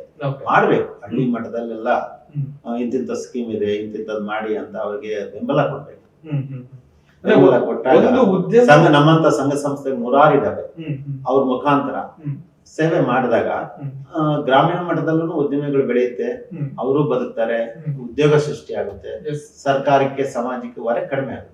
ಸೊ ನೀವ್ ಹೇಳ್ದಾಗೆ ಒಂದು ಉದ್ಯಮ ಶುರುವಾಗೋದ್ರಿಂದ ಸಾವಿರಾರು ಜನಕ್ಕೆ ಒಂದು ಉದ್ಯೋಗ ಸೃಷ್ಟಿ ಆಗುತ್ತೆ. ಸೊ ಇದು ಗವರ್ಮೆಂಟ್ ಒಂದು ಬರ್ಡನ್ ಕಡಿಮೆ ಆಗುತ್ತೆ ಅಂತ ತಪ್ಪಾಗುತ್ತೆ. ಖಂಡಿತ. ಸೊ ಈ ಉದ್ಯಮಗಳ ಸಂಖ್ಯೆ ಹಳ್ಳಿ ಮಟ್ಟದಿಂದನೂ ಶುರುವಾದ್ರೆ ಒಂದು ಕ್ರಾಂತಿ ತುಂಬಾ ಚೆನ್ನಾಗಿ ಹಳ್ಳಿಯಿಂದಾನೇ ಮಾಡ್ಬೇಕು. ಹಳ್ಳಿಯಿಂದ ಡೆಲ್ಲಿವರೆಗೂ ಅಂತ ಹೇಳಿದ್ದಾರೆ. ಈಗ ಯಾವತ್ತು ಹಳ್ಳಿ ಚೆನ್ನಾಗಿರುತ್ತೆ, ನಗರ ಪ್ರದೇಶ ರಾಜಧಾನಿ ನಮ್ಮ ಡೆಲ್ಲಿ ಎಲ್ಲ ಚೆನ್ನಾಗಿರುತ್ತೆ. ಅಂದ್ರೆ ಇನ್ನೊಂದು ವಲಸೆ ಹೋಗುವಂತ ಸಂಖ್ಯೆ ಕೂಡ ಕಡಿಮೆ ಆಗುತ್ತೆ. ಸೊ ಎಲ್ಲಾ ರೀತಿಯ ಒಂದು ಸೆಟಲ್ಮೆಂಟ್ ಅಲ್ಲಲ್ಲಿ. ಸೊ ಉದ್ಯಮದ ಒಂದು ಅವಶ್ಯಕತೆ ಇವತ್ತಿನ ಸಮಾಜಕ್ಕೆ ತುಂಬಾ ಅವಶ್ಯಕತೆ ಇದೆ. ಸೊ ಉದ್ಯಮ ಮಾಡುವಂತ ವ್ಯಕ್ತಿಗಳನ್ನ ಗಮನ ಸೆಳೆಯೋದು ಸರ್ಕಾರದ ಜವಾಬ್ದಾರಿ ಕೂಡ ಹೌದು. ಸ್ವಇಚ್ಛೆಯಿಂದ ಬರುವಂತ ಸಂಖ್ಯೆ ಹೆಚ್ಚಾಗಬೇಕಾಗಿದೆ. ಉದಾಹರಣೆ ನಾನು ಹೆಮ್ಮೆಯಿಂದ ಹೇಳೋದೇನಂದ್ರೆ, ಕ್ಯಾಟರಿಂಗ್ ಮಾಡೋದು ಸರ್ಕಾರದಿಂದ ಅನುಕೂಲ ಇದೆ. ನಾನು ಒಬ್ರಿಗೆ ಮಾಡಿದ್ದೀನಿ, ಅವ್ರು ಚೆನ್ನಾಗೇ ಬೆಳೆದಿದ್ದಾರೆ. ಅದೇ ಯಾವ ತರ ಅಂದ್ರೆ ಏನಿಲ್ಲ, ಪಾತ್ರೆ ಸಾಮಾನು ಸ್ಟವ್ ಇದಕ್ಕೆಲ್ಲ ಕ್ಯಾಟರಿಂಗ್ 10 ಲಕ್ಷದವರೆಗೂ ಸಾಲ ಸಿಗುತ್ತೆ. ಅವ್ನು 35% ಸಬ್ಸಿಡಿ ಸಿಗುತ್ತೆ. ಕ್ಯಾಟರಿಂಗ್ ಒಂದು ಹೋಟ್ಲು, ಸಣ್ಣ ಹೋಟ್ಲು ಮಾಡಿ ಕ್ಯಾಟರಿಂಗ್ ಮಾಡೋಂತ ವ್ಯವಸ್ಥೆ ಅದಕ್ಕೆಲ್ಲ ಇದೆ. ಅಂತವಕ್ಕೂ ನಾನು ಮಾರ್ಗದರ್ಶನ ಕೊಟ್ಟೆ. ಅವರು ಹೋಗಿ ಬ್ಯಾಂಕ್ ಅಲ್ಲಿ ಸ್ಪಂದಿಸಿದ್ರು, ಬ್ಯಾಂಕ್ ಅವ್ರು ಲೋನ್ ಕೊಟ್ಟರು, ನಮ್ಮ ಇಲಾಖೆಯಿಂದ DIC ಇಂದ ಫಾರ್ವರ್ಡ್ ಆಯ್ತು, ಅನುಕೂಲ ಆಯ್ತು. ಸಪೋಸ್ ಯಾರಾದ್ರೂ ನಿಮ್ಮನ್ನ ಭೇಟಿಯಾಗಿ ಒಂದಷ್ಟು ಮಾಹಿತಿ ತಗೋತಿದ್ರೆ ನೀವು ಖಂಡಿತ ಮಾಡ್ಕೊಡ್ತೀನಿ. ಅವ್ರಿಗೆ ಪ್ರಾಜೆಕ್ಟ್ ಬುಕ್ ಸಹ ಮಾಡ್ಕೊಡ್ತೀನಿ. ಪ್ರಾಜೆಕ್ಟ್ ಬುಕ್ ಸಹ ಉಚಿತವಾಗಿ ಮಾಡ್ಕೊಡ್ತೀನಿ. ನಮ್ಮಲ್ಲಿ 100 ಇಂಡಸ್ಟ್ರಿ ತಲೆಯಲ್ಲೇ ಇದೆ. ಅವ್ರಿಗೆ ಒಟ್ಟಿನಲ್ಲಿ ನಾವೇನ್ ಹೇಳಿದ್ರು ಅವ್ರಿಗೆ ಮಾಡೋಂತ ಅನುಭವ ಬೇಕು. ಅವ್ರಿಗೆ ಮೊದಲನೇದಾಗಿ ಇಂಟ್ರೆಸ್ಟ್ ಅವ್ರಿಗೆ ಕುತೂಹಲ ಬೇಕು. ಆದ್ರಿಂದ ನಾವು ಬದುಕಬೇಕು ಅನ್ನೋದು ಒಂದು ಅವ್ರಿಗೆ ಮೈಂಡ್ ಸೆಟ್ ಬರ್ಬೇಕು.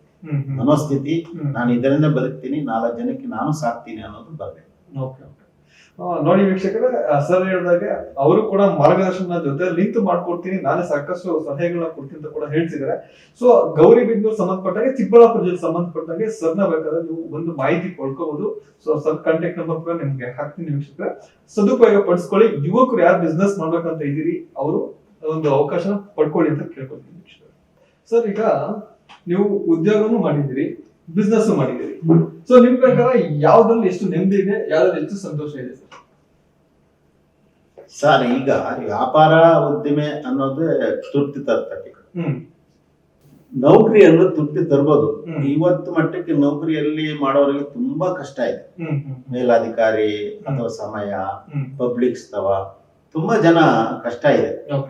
ವ್ಯಾಪಾರದಲ್ಲಿ ಸೀಮಿತವಾಗಿ ಆಸೆ ಇಟ್ಕೊಂಡಾಗ, ಲಾಭ ಕಡಿಮೆ ಇಟ್ಕೊಂಡು ಒಂದು ವ್ಯಾಪಾರ ಅಥವಾ ಉದ್ಯೋಗ ಮಾಡಿದಾಗ, ಇದು ಕೈಗಾರಿಕೆ ಮಾಡಿದಾಗ ಅವನು ಸುಖವಾಗಿರ್ಬಲ್ಲ ಅಂತ ನಾನು ವೈಯಕ್ತಿಕವಾಗಿ ಹೇಳ್ತೇನೆ. ಈ ಸುದೀರ್ಘವಾದ ಒಂದು ಬಿಸ್ನೆಸ್ ಜರ್ನಿ ಇರ್ಬೋದು ಅಥವಾ ನಿಮ್ಮ ಲೈಫ್ ಜರ್ನಿ ಇರ್ಬೋದು, ಸೊ ಎಷ್ಟು ಸಂತೃಪ್ತಿ ಕೊಡ್ತಿದೆ ಸರ್ ನನಗೆ? ನೋಡಿ, ಈಗ ಅರಣ್ಯ ಇಲಾಖೆಯಲ್ಲೇ ಇದ್ದಿದ್ರೆ ನನ್ನ ಮಕ್ಕಳನ್ನ ನಾನು ಓದ್ಸಕ್ಕೆ ಸೀಮಿತವಾಗಿರೋದು, ಆಮೇಲೆ ಮನೆಯಲ್ಲಿ ಕುಟುಂಬದ ಜೊತೆ ಕಡಿಮೆ ಸಂಪರ್ಕ ಇರ್ತಾ ಇತ್ತು, 4 ಜನಕ್ಕೆ ಸಹಾಯ ಮಾಡೋ ವಿಚಾರದಲ್ಲೂ ಸೀಮಿತವಾಗಿರ್ತಾ ಇತ್ತು. ಎಷ್ಟೋ ಜನ ಅಫಿಷಿಯಲ್ಸ್ ಪಾಪ ಕಷ್ಟ ಪಡ್ತಾನೆ ಇದ್ದಾರೆ ಅಲ್ವಾ? ಅಂದ್ರೆ ಅಫಿಷಿಯಲ್ ಮಾಡಿದಾಗ ನಮ್ಮ ಸಂಸ್ಕಾರ ನಾಲೆಡ್ಜ್ ಜಾಸ್ತಿ ಬರುತ್ತೆ. ಕಾರಣ ಏನಂದ್ರೆ ಅಲ್ಲಿ ಶಿಸ್ತು ಬದ್ಧ ಇರುತ್ತೆ. ಬೆಳಗ್ಗೆ ಈ ಟೈಮ್ಗೆ ಹೋಗ್ಬೇಕು, ಈ ಟೈಮ್ ಈ ತರ ಒಳ್ಳೆ ಆಫೀಸರ್ಸ್, ದೊಡ್ಡವ್ರಿಗೆ ಗೌರವ ಕೊಡ್ಬೇಕು, ಒಂದು ಟೈಮ್ ಸೆನ್ಸ್ ಇರ್ತದೆ. ಫ್ರೀ ಇಲ್ದ ಇದ್ರು ಒಂದು ನಾಲೆಡ್ಜ್ ಚೆನ್ನಾಗಿರ್ತದೆ ಆಫೀಸರ್ಸ್, ಅದರಲ್ಲೂ ಒಳ್ಳೆ ಸರ್ವಿಸ್ ಮಾಡ್ಬೋದು. ಬಟ್ ಅದಕ್ಕಿಂತ ಚೆನ್ನಾಗಿ ಮಾಡ್ಬೋದು ಅಂದ್ರೆ ವ್ಯಾಪಾರ ಮತ್ತು ಉದ್ದಿಮೆದಾರ ಮಾಡಿದಾಗ ಅವನ ಕುಟುಂಬ ಚೆನ್ನಾಗಾದಾಗ 4 ಜನಕ್ಕೆ ಸಹಾಯ ಮಾಡಕ್ಕೆ ಅವನಿಗೆ ಅವಕಾಶ ಇರುತ್ತೆ. ಅಫಿಷಿಯಲ್ಸ್ ಅಂದ್ರೆ ಪಾಪ ಅವ್ರ ದುಡ್ಡಿ, ಅವ್ರ ಕುಟುಂಬ, ಅವ್ರ ಸಮಯ, ಇದನ್ನೆಲ್ಲ ಅವರು ಬಹಳಷ್ಟು ಕಷ್ಟಪಡ್ಬೇಕಾಗ್ತದೆ. ಆಸ್ ಅ ಬಿಸ್ನೆಸ್ ಮನ್ ಆಗಿ ಸಮಯಕ್ಕೆ, ಹಣಕ್ಕೆ ಎಷ್ಟು ಪ್ರಿಫರೆನ್ಸ್ ಕೊಡ್ಬೇಕು, ಯಾವ ತರ ಇದ್ರೆ ಒಳ್ಳೇದು ಬಿಸ್ನೆಸ್ ಸಕ್ಸಸ್ ಆಗ್ಬೇಕು? ಯಾವುದೇ ಸಕ್ಸಸ್ ಆಗ್ಬೇಕಾದ್ರೂ ನಮ್ದು ಸಮಯಕ್ಕೆ ಫಸ್ಟ್ ಪ್ರಿಫರೆನ್ಸ್ ಕೊಡ್ಬೇಕು. ಆಮೇಲೆ ನಾವು ದುಡಿಬೇಕು, ನಮ್ಮ ಕಾಲದ ಮೇಲೆ ನಾವು ನಿಂತ್ಕೊಂಡು ನಾವು 4 ಜನಕ್ಕೆ ಸಹಾಯ ಮಾಡ್ಬೋದು. ಅದರಲ್ಲಿ ಆಸೆ ಕಡಿಮೆ ಇಟ್ಕೋಬೇಕು. ಉದಾಹರಣೆಗೆ 10 ರೂಪಾಯಿಲೇ ಜೀವನ ಆಗ್ಬೋದು, ಒಂದು ದಿನ ಅಲ್ಲ, 1,000 ಖರ್ಚು ಮಾಡ್ಬೋದು. ನಾವು ಮಿತಿ ಇರ್ಬೇಕು, ಯಾವ್ದಕ್ಕೆ ಮಿತಿ ಇದ್ದಾಗ ಸಂತೃಪ್ತಿ ಸಿಗುತ್ತೆ. ನಿಮ್ಮ ಒಂದು ಸಿದ್ಧಾಂತಗಳು ಯಾವ ತರ ಇದೆ ಒಳ್ಳೇದು ಅಂತ ಬಿಸ್ನೆಸ್ ಮಾಡೋ ವ್ಯಕ್ತಿಗಳು? ಬಿಸ್ನೆಸ್ ಮಾಡೋಂಥದ್ದು ಸಂಯಮ ಬೇಕಾಗುತ್ತೆ ಮೇನ್, ಆಮೇಲೆ ಟೈಮ್ ಸೆನ್ಸ್ ಬೇಕು. ಎರಡು ಹಾರ್ಡ್ ವರ್ಕ್ ಮಾಡ್ಬೇಕು. ಹಾರ್ಡ್ ವರ್ಕ್ ಮಾಡಿದಾಗ ಲಾಭ ಸಿಕ್ಕೇ ಸಿಗುತ್ತೆ. ಯಾವ್ದ್ರಲ್ಲೂ ಕಡಿಮೆ ದೇವ್ರು ಮಾಡಲ್ಲ. ನಮ್ಮ ಪ್ರಯತ್ನನೂ ಕಷ್ಟಪಟ್ಟಂಗೆ ಫಲ ಸಿಕ್ಕೇ ಸಿಗುತ್ತೆ. ಸೊ ಸಾಕಷ್ಟು ವಿಚಾರಗಳನ್ನ ನಮ್ಮ ಜೊತೆಗೆ ಹಂಚ್ಕೊಂಡಿದ್ರಿ ಸರ್. ಮುಖ್ಯವಾಗಿ ಬಿಸ್ನೆಸ್ ವಿಚಾರಗಳು, ಆಮೇಲೆ ನಿಮ್ಮ ವೈಯಕ್ತಿಕ ಬದುಕಿರ್ಬೋದು ಅಥವಾ ನಿಮ್ಮ ಒಂದು ಬಿಸ್ನೆಸ್ ವಿಚಾರವಾಗಿ, ಆಮೇಲೆ ಅಸೋಸಿಯೇಷನ್ ವಿಚಾರವಾಗಿ ಸಾಕಷ್ಟು ವಿಚಾರಗಳನ್ನ ಹಂಚ್ಕೊಂಡಿದ್ರಿ. ಸಾಕಷ್ಟು ಜನಕ್ಕೆ ಉಪಯೋಗವಾದ ಒಂದು ವಿಚಾರಗಳನ್ನೇ ಹೆಚ್ಚಾಗಿ ನಾವು ನಮ್ಮ ಹತ್ರ ಹಂಚ್ಕೊಂಡಿದ್ವಿ. ಸೊ ಮೊದಲನೇದಾಗಿ ಈ ಒಂದು ಸಮಯ ಕೊಟ್ಟು ನಮ್ಮ ಜೊತೆ ಭಾಗಿಯಾದಕ್ಕೆ ಧನ್ಯವಾದಗಳು ಸರ್. ತುಂಬಾ ನಮಸ್ಕಾರ ನಿಮಗೂ ಮತ್ತೆ ನಿಮ್ಮ ಸಿಬ್ಬಂದಿ. Yes, thank you. ಇದು ವೀಕ್ಷಕರೇ, HR ಗೋವಿಂದರಾಜು ಅವರ ಒಂದು ಮನದಳದ ಮಾತು. ಮತ್ತೊಂದು ವಿಡಿಯೋದಲ್ಲಿ ನಿಮ್ಮ ಮುಂದೆ ಬರ್ತೀನಿ. ನಮಸ್ಕಾರ. ಇವರು ಅರಣ್ಯ ಇಲಾಖೆಯವರು ಬೆಳೆಸೋ ಗಿಡ ಮರದಲ್ಲಿ 50% ಹಣ್ಣು ಕೊಡೋ ಗಿಡ ಮರ ಬೆಳೆಸಿದ್ರು. ನಾನು ಒಂದು ಆಪಲ್ ಗಿಡ, ಒಂದೇ ಒಂದು ಗಿಡ ನೆಟ್ಟೆ, 3 ವರ್ಷ ಆಯ್ತು. ಒಂದು ಆಪಲ್ ಹಣ್ಣು ಕಾದಿದೆ. ಎಲ್ಲೋ ಪ್ರಾಣಿ ಪಕ್ಷಿಗಳಿಗೆ ಆಹಾರದ ಕೊರತೆ ಇದೆ. ನಾನೆಲ್ಲೋ ಒಂದು ಕಾಡಲ್ಲಿ ಮಧ್ಯೆ ಇದ್ದೀನಿ. ರಾಸಾಯನಿಕ ಗೊಬ್ಬರ ಇದುವರೆಗೂ ಹಾಕಿಲ್ಲ, ಹಾಕೋದು ಇಲ್ಲ ನಾನು. ರಾಸಾಯನಿಕ ಗೊಬ್ಬರ ಅಂದ್ರೆ ನನ್ಗೆ ಆಗಲ್ಲ. ವೀಕ್ಷಕರೇ, ಗೋವಿಂದರಾಜು ಸರ್ ಅವರ ಫಾರ್ಮ್ ಹೌಸ್ ನ ಹೆಂಗಿದೆ ಅಂತ ಬಿಟ್ಟು ತೋರ್ಸೋದಕ್ಕೋಸ್ಕರ ಸರ್ ಜೊತೆ ನಾನು ಇದ್ದೀನಿ. ಮುಖ್ಯವಾಗಿ ಈ ಫಾರ್ಮ್ ಹೌಸ್ ಒಳಗಡೆ ಡಿಫ್ರೆಂಟ್ ಆದ ಗಿಡಗಳನ್ನ ಬೆಳೆಸಿದ್ದಾರೆ, ಹಣ್ಣುಗಳನ್ನ ಬೆಳೆಸಿದ್ದಾರೆ. ಸೊ ಇದು ಒಂದು ಅವರು ಬೆಳೆಸ್ಕೊಳ್ಳೋದಕ್ಕಿಂತ ಇನ್ನೊಂದೇನೋ ಹೊಸ ವಿಷಯ ಇದೆ ಅಂತ ನಾನು ಕೇಳ್ಪಟ್ಟೆ. ಈಗ ಸರ್ ಜೊತೆನೆ ಒಳಗಡೆ ಕರ್ಕೊಂಡು ಹೋಗ್ತಿದ್ದೀನಿ. ತಮ್ಗೆ ಸ್ವಾಗತ ವೀಕ್ಷಕರೇ ಮತ್ತೊಂದ್ಸಲ. ಬನ್ನಿ ಸರ್.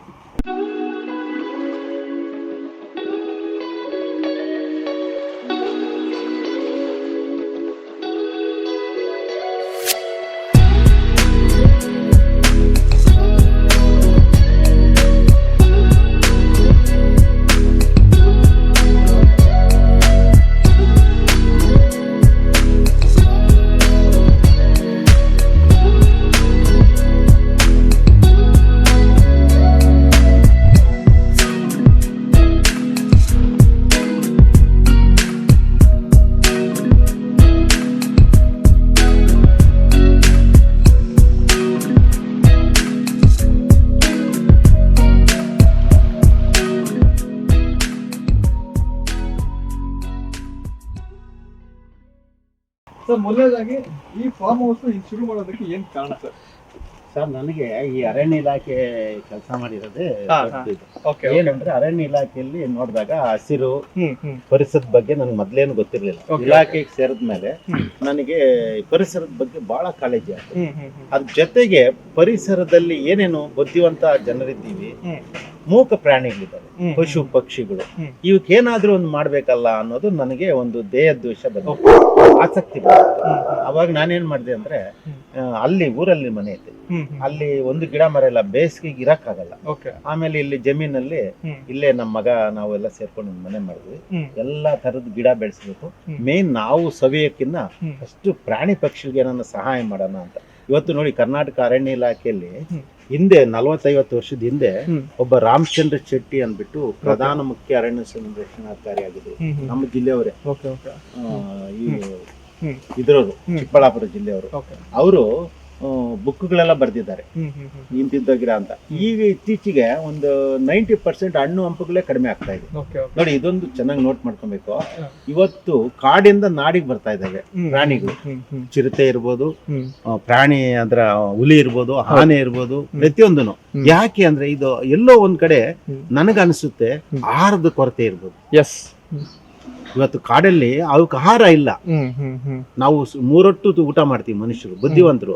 ಈ ಕೇಳ್ಕೊಂಡಾದ್ರೂ ಮಾಡ್ತೀವಿ, ಕಿತ್ಕೊಂಡಾದ್ರೂ ತಿಂತೀವಿ, ಕಷ್ಟಪಟ್ಟಾದ್ರೂ ಮಾಡ್ತೀವಿ. ಪ್ರಾಣಿಗಳು ಯಾರನ್ನ ಕೇಳ್ತವೆ? ಅದಕ್ಕೆ ನಾನು ಒಂದು ಹಳ್ಳಿಲಿ ಸೇವೆ ಮಾಡ್ಬೇಕು ಅಂತ ಉದ್ದೇಶದಿಂದ ಇಲ್ಲಿ ಮೇನ್ ಅವಕ್ಕೆಲ್ಲ ಬರಂಗೆ ಪರಂಗಿ ಒಂದೊಂದು ಗಿಡಗಳ ಬಗ್ಗೆ ಹಂಗೆ ತಿಳಿಸ್ಕೊಂಡ್ಬಿಡಿ ಬನ್ನಿ ಸರ್. ಮುಖ್ಯವಾಗಿ ಎಂಟ್ರಿ ಆಗಿದ ತಕ್ಷಣ ನಮಗೆ ಸಿಗುವಂತ ಮರಗಳು ಸರ್.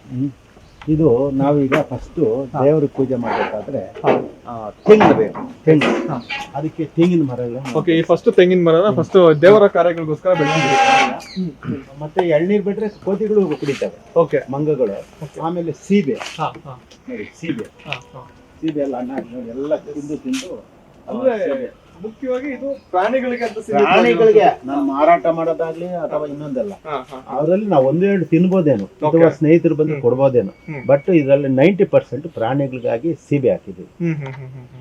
ಆಮೇಲೆ ನಾವು ದೈವಭಕ್ತಿ ನಮ್ಮ ಮನೆಯವರು ನಾವೆಲ್ಲ ಅದಕ್ಕೆ ಹೂವಿನ ಗಿಡಗಳು ಹಾಕಿದೀವಿ. ಇದು ನೋಡಿ ಸಂಪಿಗೆ ಮರ ಅಂತ. ಇದು ಸಪೋಟ ಮರ, ಅದು ಹೂವಿನ ಗಿಡ. ಇದು ಗೆಣಸು. ಇವಾಗ ಇಲ್ಲಿ ಆಗಿದ್ರೆ ಮರಗೆಣಸು. ಅವ್ರಿಗೆ ಬೇಕಾಗಿರೋ ಅನುಕೂಲಕ್ಕೆ ಮಾತ್ರ ಮಾಡ್ಕೊಂಡಿರ್ತಾರೆ. ಬಟ್ ನಿಮ್ಮ ವಿಚಾರದಲ್ಲಿ ಸ್ವಲ್ಪ ಡಿಫ್ರೆಂಟ್ ಇದೆ. ಸೊ ಜನಗಳ ಜೊತೆಗೆ ನಮ್ಮ ಜೊತೆಗೆ ಪ್ರಾಣಿಗಳು ಬದುಕಬೇಕು ಅನ್ನೋ ಕಾನ್ಸೆಪ್ಟ್ ಹೆಂಗೆ ಅಂತ. ಅದು ಸ್ವಾರ್ಥನೂ ಇದೆ ನಮ್ಗೆ. ಏನ್ ಸ್ವಾರ್ಥ ಅಂದ್ರೆ ಒಳ್ಳೆ ಪರಿಸರದಲ್ಲಿ ನಾವು ಆರೋಗ್ಯವಾಗಿರ್ಬೇಕು. ಗಿಡ ಮರ ಬೆಳೆಸಿದಾಗ ನಮ್ಗೆ ಒಳ್ಳೆ ಗಾಳಿ ಬೆಳಕು, ಒಳ್ಳೆ ಶುದ್ಧವಾಗಿ ಸಂತೃಪ್ತಿಯಾಗಿ ಇರೋದು ಒಂದಾದ್ರೆ, ಎರಡನೇದು ನಾನು ಹೇಳಿದ್ನಲ್ಲ ಈಗಾಗ್ಲೇ, ಪ್ರಾಣಿ ಪಕ್ಷಿಗಳಿಗೆ ನಾವು ಏನಾದ್ರು ಒಂದ್ ಕೊಡೋಣ, ನಮ್ ಕಡೆಯಿಂದ ಒಂದ್ ಕೊಡುಗೆ ಕೊಡ್ಬೇಕು, ನಮ್ಗಿಂತ ಕೊಡುಗೆ ಕೊಡೋಣ ಅಂತ ಮಾಡಿದ್ವಿ. ಇದು ರಾಮಫಲ ಅಂತ. ಇದು ಫಲ ಬಂದಾಗ ನಾವು ಸುಮಾರು ಜನಕ್ಕೆ ಕೊಡ್ತೀನಿ. ಕೋತಿಗಳು ಪಕ್ಷಿಗಳು ತಿಂತವೆ. ಅದ್ ಜೊತೆಗೆ ನಾನು ಇದು ಕೊಟ್ರೆ ಇದು ನೋಡಿ ಕ್ಯಾನ್ಸರ್ಗೆ ತುಂಬಾ ಒಳ್ಳೇದು. ಆಮೇಲಿಂದ ಇದರಲ್ಲಿ ಅದೇನೋ ಹೇಳ್ತಾರೆ, ನನಗೂ ಅಷ್ಟು ಗೊತ್ತಿಲ್ಲ, ಆರೋಗ್ಯದಲ್ಲಿ ರಕ್ತ ಚೆನ್ನಾಗಿ ಉತ್ಪತ್ತಿ ಆಗುತ್ತೆ ಅದೊಂದು. ಇನ್ನು ಮಾವು ಇದೆ, ಮಾವು ಅಷ್ಟೇ, ಅದು ಯಾರಿಗಿಷ್ಟ ಇಲ್ಲ, ಎಲ್ಲರಿಗೂ ಇಷ್ಟನೇ. ಆಮೇಲೆ ಇವೆಲ್ಲ ಈಗ ಉಪ್ಪಿನಕಾಯಿ ಹಾಕ್ತಾರಲ್ಲ, ಅದು ಏಳಿ ಗಿಡ, ಏರಳೆಕಾಯಿ. ಆಮೇಲೆ ಇದು ಡಯಾಬಿಟಿಸ್ಗೆ ಇಂಪಾರ್ಟೆಂಟ್ ಚಕ್ಕೋತ ಅಂತ. ಚಕ್ಕೋತ ಅಂತ. ಈ ಚಕ್ಕೋತದಲ್ಲೂ ಅಷ್ಟೇ ಬಹಳಷ್ಟು ಡಯಾಬಿಟಿಸ್ ಅಥವಾ ಡಯಾಬಿಟಿಸ್ ಇಲ್ದೇ ಇರೋರನ್ನು ಇದು ತಿಂತ ಬಂದಾಗ ಅವರಿಗೆ ಸಿಹಿ ಅಂಶ ಕಡಿಮೆ ಮಾಡಿ, ರಕ್ತದಲ್ಲಿ ಸಿಹಿ ಅಂಶ ಕಮ್ಮಿ ಮಾಡಿ ಕಾಯಿಲೆ ಕಷಾಯ. ಅಂದ್ರೆ ನನ್ನ ಅಬ್ಸರ್ವ್ ಮಾಡ್ತಾರೆ ಅಂದ್ರೆ ಆಲ್ಮೋಸ್ಟ್ ನಿಮ್ಗೆ ಮನುಷ್ಯನ ಒಂದು ದೇಹಕ್ಕೆ ಏನು ವಿಟಮಿನ್ಗಳು ಕೊರತೆ ಅಥವಾ ರೋಗಗಳಿಗೆ ಬ್ರಾಹ್ಮಣ ತರ ಕೆಲಸ ಮಾಡ್ತು ಆ ತರ ಹಣ್ಣು ಗಿಡಗಳನ್ನೇ ಬೆಳೆಸ್ತಾ ಇರೋದು ತುಂಬಾ ವಿಶೇಷ ಅಂತಾನೆ ಹೇಳ್ಬೋದು. ನೋಡಿ ಇದು ಹಲಸು, ಅಡಿಕೆ, ಅಡಿಕೆ, ಹಲಸು. ಇನ್ನ ಮುಂದೆ ಆ ಕಡೆ ಹೋಗೋಣ. ಯಾವ್ದೇ ರೀತಿಯ ಒಂದು ಕ್ಲೀನ್ ಮಾಡದೆ ಅದನ್ನ ಹಂಗೆ ಸ್ವಾಭಾವಿಕವಾಗಿ ಬಿಟ್ಟಿರೋದು ಒಂದೇನಾದ್ರು ಕತೆ ಇದೆಯಾ? ಅದಕ್ಕೆ ಏನು ಅಂದ್ರೆ ನೋಡಿ, ಇವಾಗ ಇದೆಲ್ಲ ಕ್ಲೀನ್ ಮಾಡ್ಬೇಕಾದ್ರೆ ಕೂಲಿ ಆಳುಗಳು ಕೊರತೆ ಐತೆ. ಒಂದು ಸಿಗ್ತಾರೆ, ಒಂದು 3 ತಿಂಗಳು 4 ತಿಂಗಳು ಇದು ಮಾಡ್ತೀವಿ. ಇಲ್ಲ ನೀವು ಯಾವಾಗ್ಲೂ ಇದು ಕ್ಲೀನ್ ಆಗೇ ಇರ್ಬೇಕು ಅಂದ್ರೆ ಔಷಧಿ, ರಾಸಾಯನಿಕ ಔಷಧಿ ಹಾಕ್ಬೋದು. ನಾನು ಹಾಕಲ್ಲ. ಕಾರಣ ಏನು ಅಂದ್ರೆ ಅದು ಸೈಡ್ ಎಫೆಕ್ಟ್ ಜಾಸ್ತಿ. ನಮಕ್ಕಿನ್ನ ಪ್ರಾಣಿ ಪಕ್ಷಿಗಳಿಗೆ ಸೈಡ್ ಎಫೆಕ್ಟ್ ಜಾಸ್ತಿ. ಈಗ ಇಲ್ಲಿ ಹಾಕ್ದಾಗ ಅವು ಏನೋ ಯಾವಾಗೂ ಇಲ್ಲಿ ರೂಢಿ ಆಗೋಗ್ಬಿಟ್ಟಿದೆ. ಕಪ್ಪು ತಿನ್ನಕ್ ಬರೋದು ಅಥವಾ ಹಣ್ಣು ತಿನ್ನಕ್, ಚೇಪೆಕಾಯಿ ತಿನ್ನಕ್ ಬಂದಾಗ ಔಷಧಿಯಿಂದ ಸಾಯೋ ಪರಿಸ್ಥಿತಿ. ಅದಕ್ಕೋಸ್ಕರ ಸ್ವಲ್ಪ ಹುಲ್ಲು ಬೆಳೆದ್ರೂ ಚಿಂತೆ ಇಲ್ಲ, ಹಸಿರಾಗಿ ಇರ್ಲಿ ಅಂತ. ಬಾಳೆ ನಮಗೆ ಇವಾಗ ಹಬ್ಬ ಹರಿದಿನ ಬಾಳೆ ತಟ್ಟೆಯಲ್ಲಿ ಬಾಳೆ ಹಾಕೊಂಡು ಊಟ ಮಾಡಿದ್ರೆ ಅದಕ್ಕೂ ವೈಜ್ಞಾನಿಕ ಕಾರಣಗಳಿದೆ. ಆರೋಗ್ಯ ತುಂಬಾ ಒಳ್ಳೆಯದು, ಹಣ್ಣು ಸಿಗುತ್ತೆ.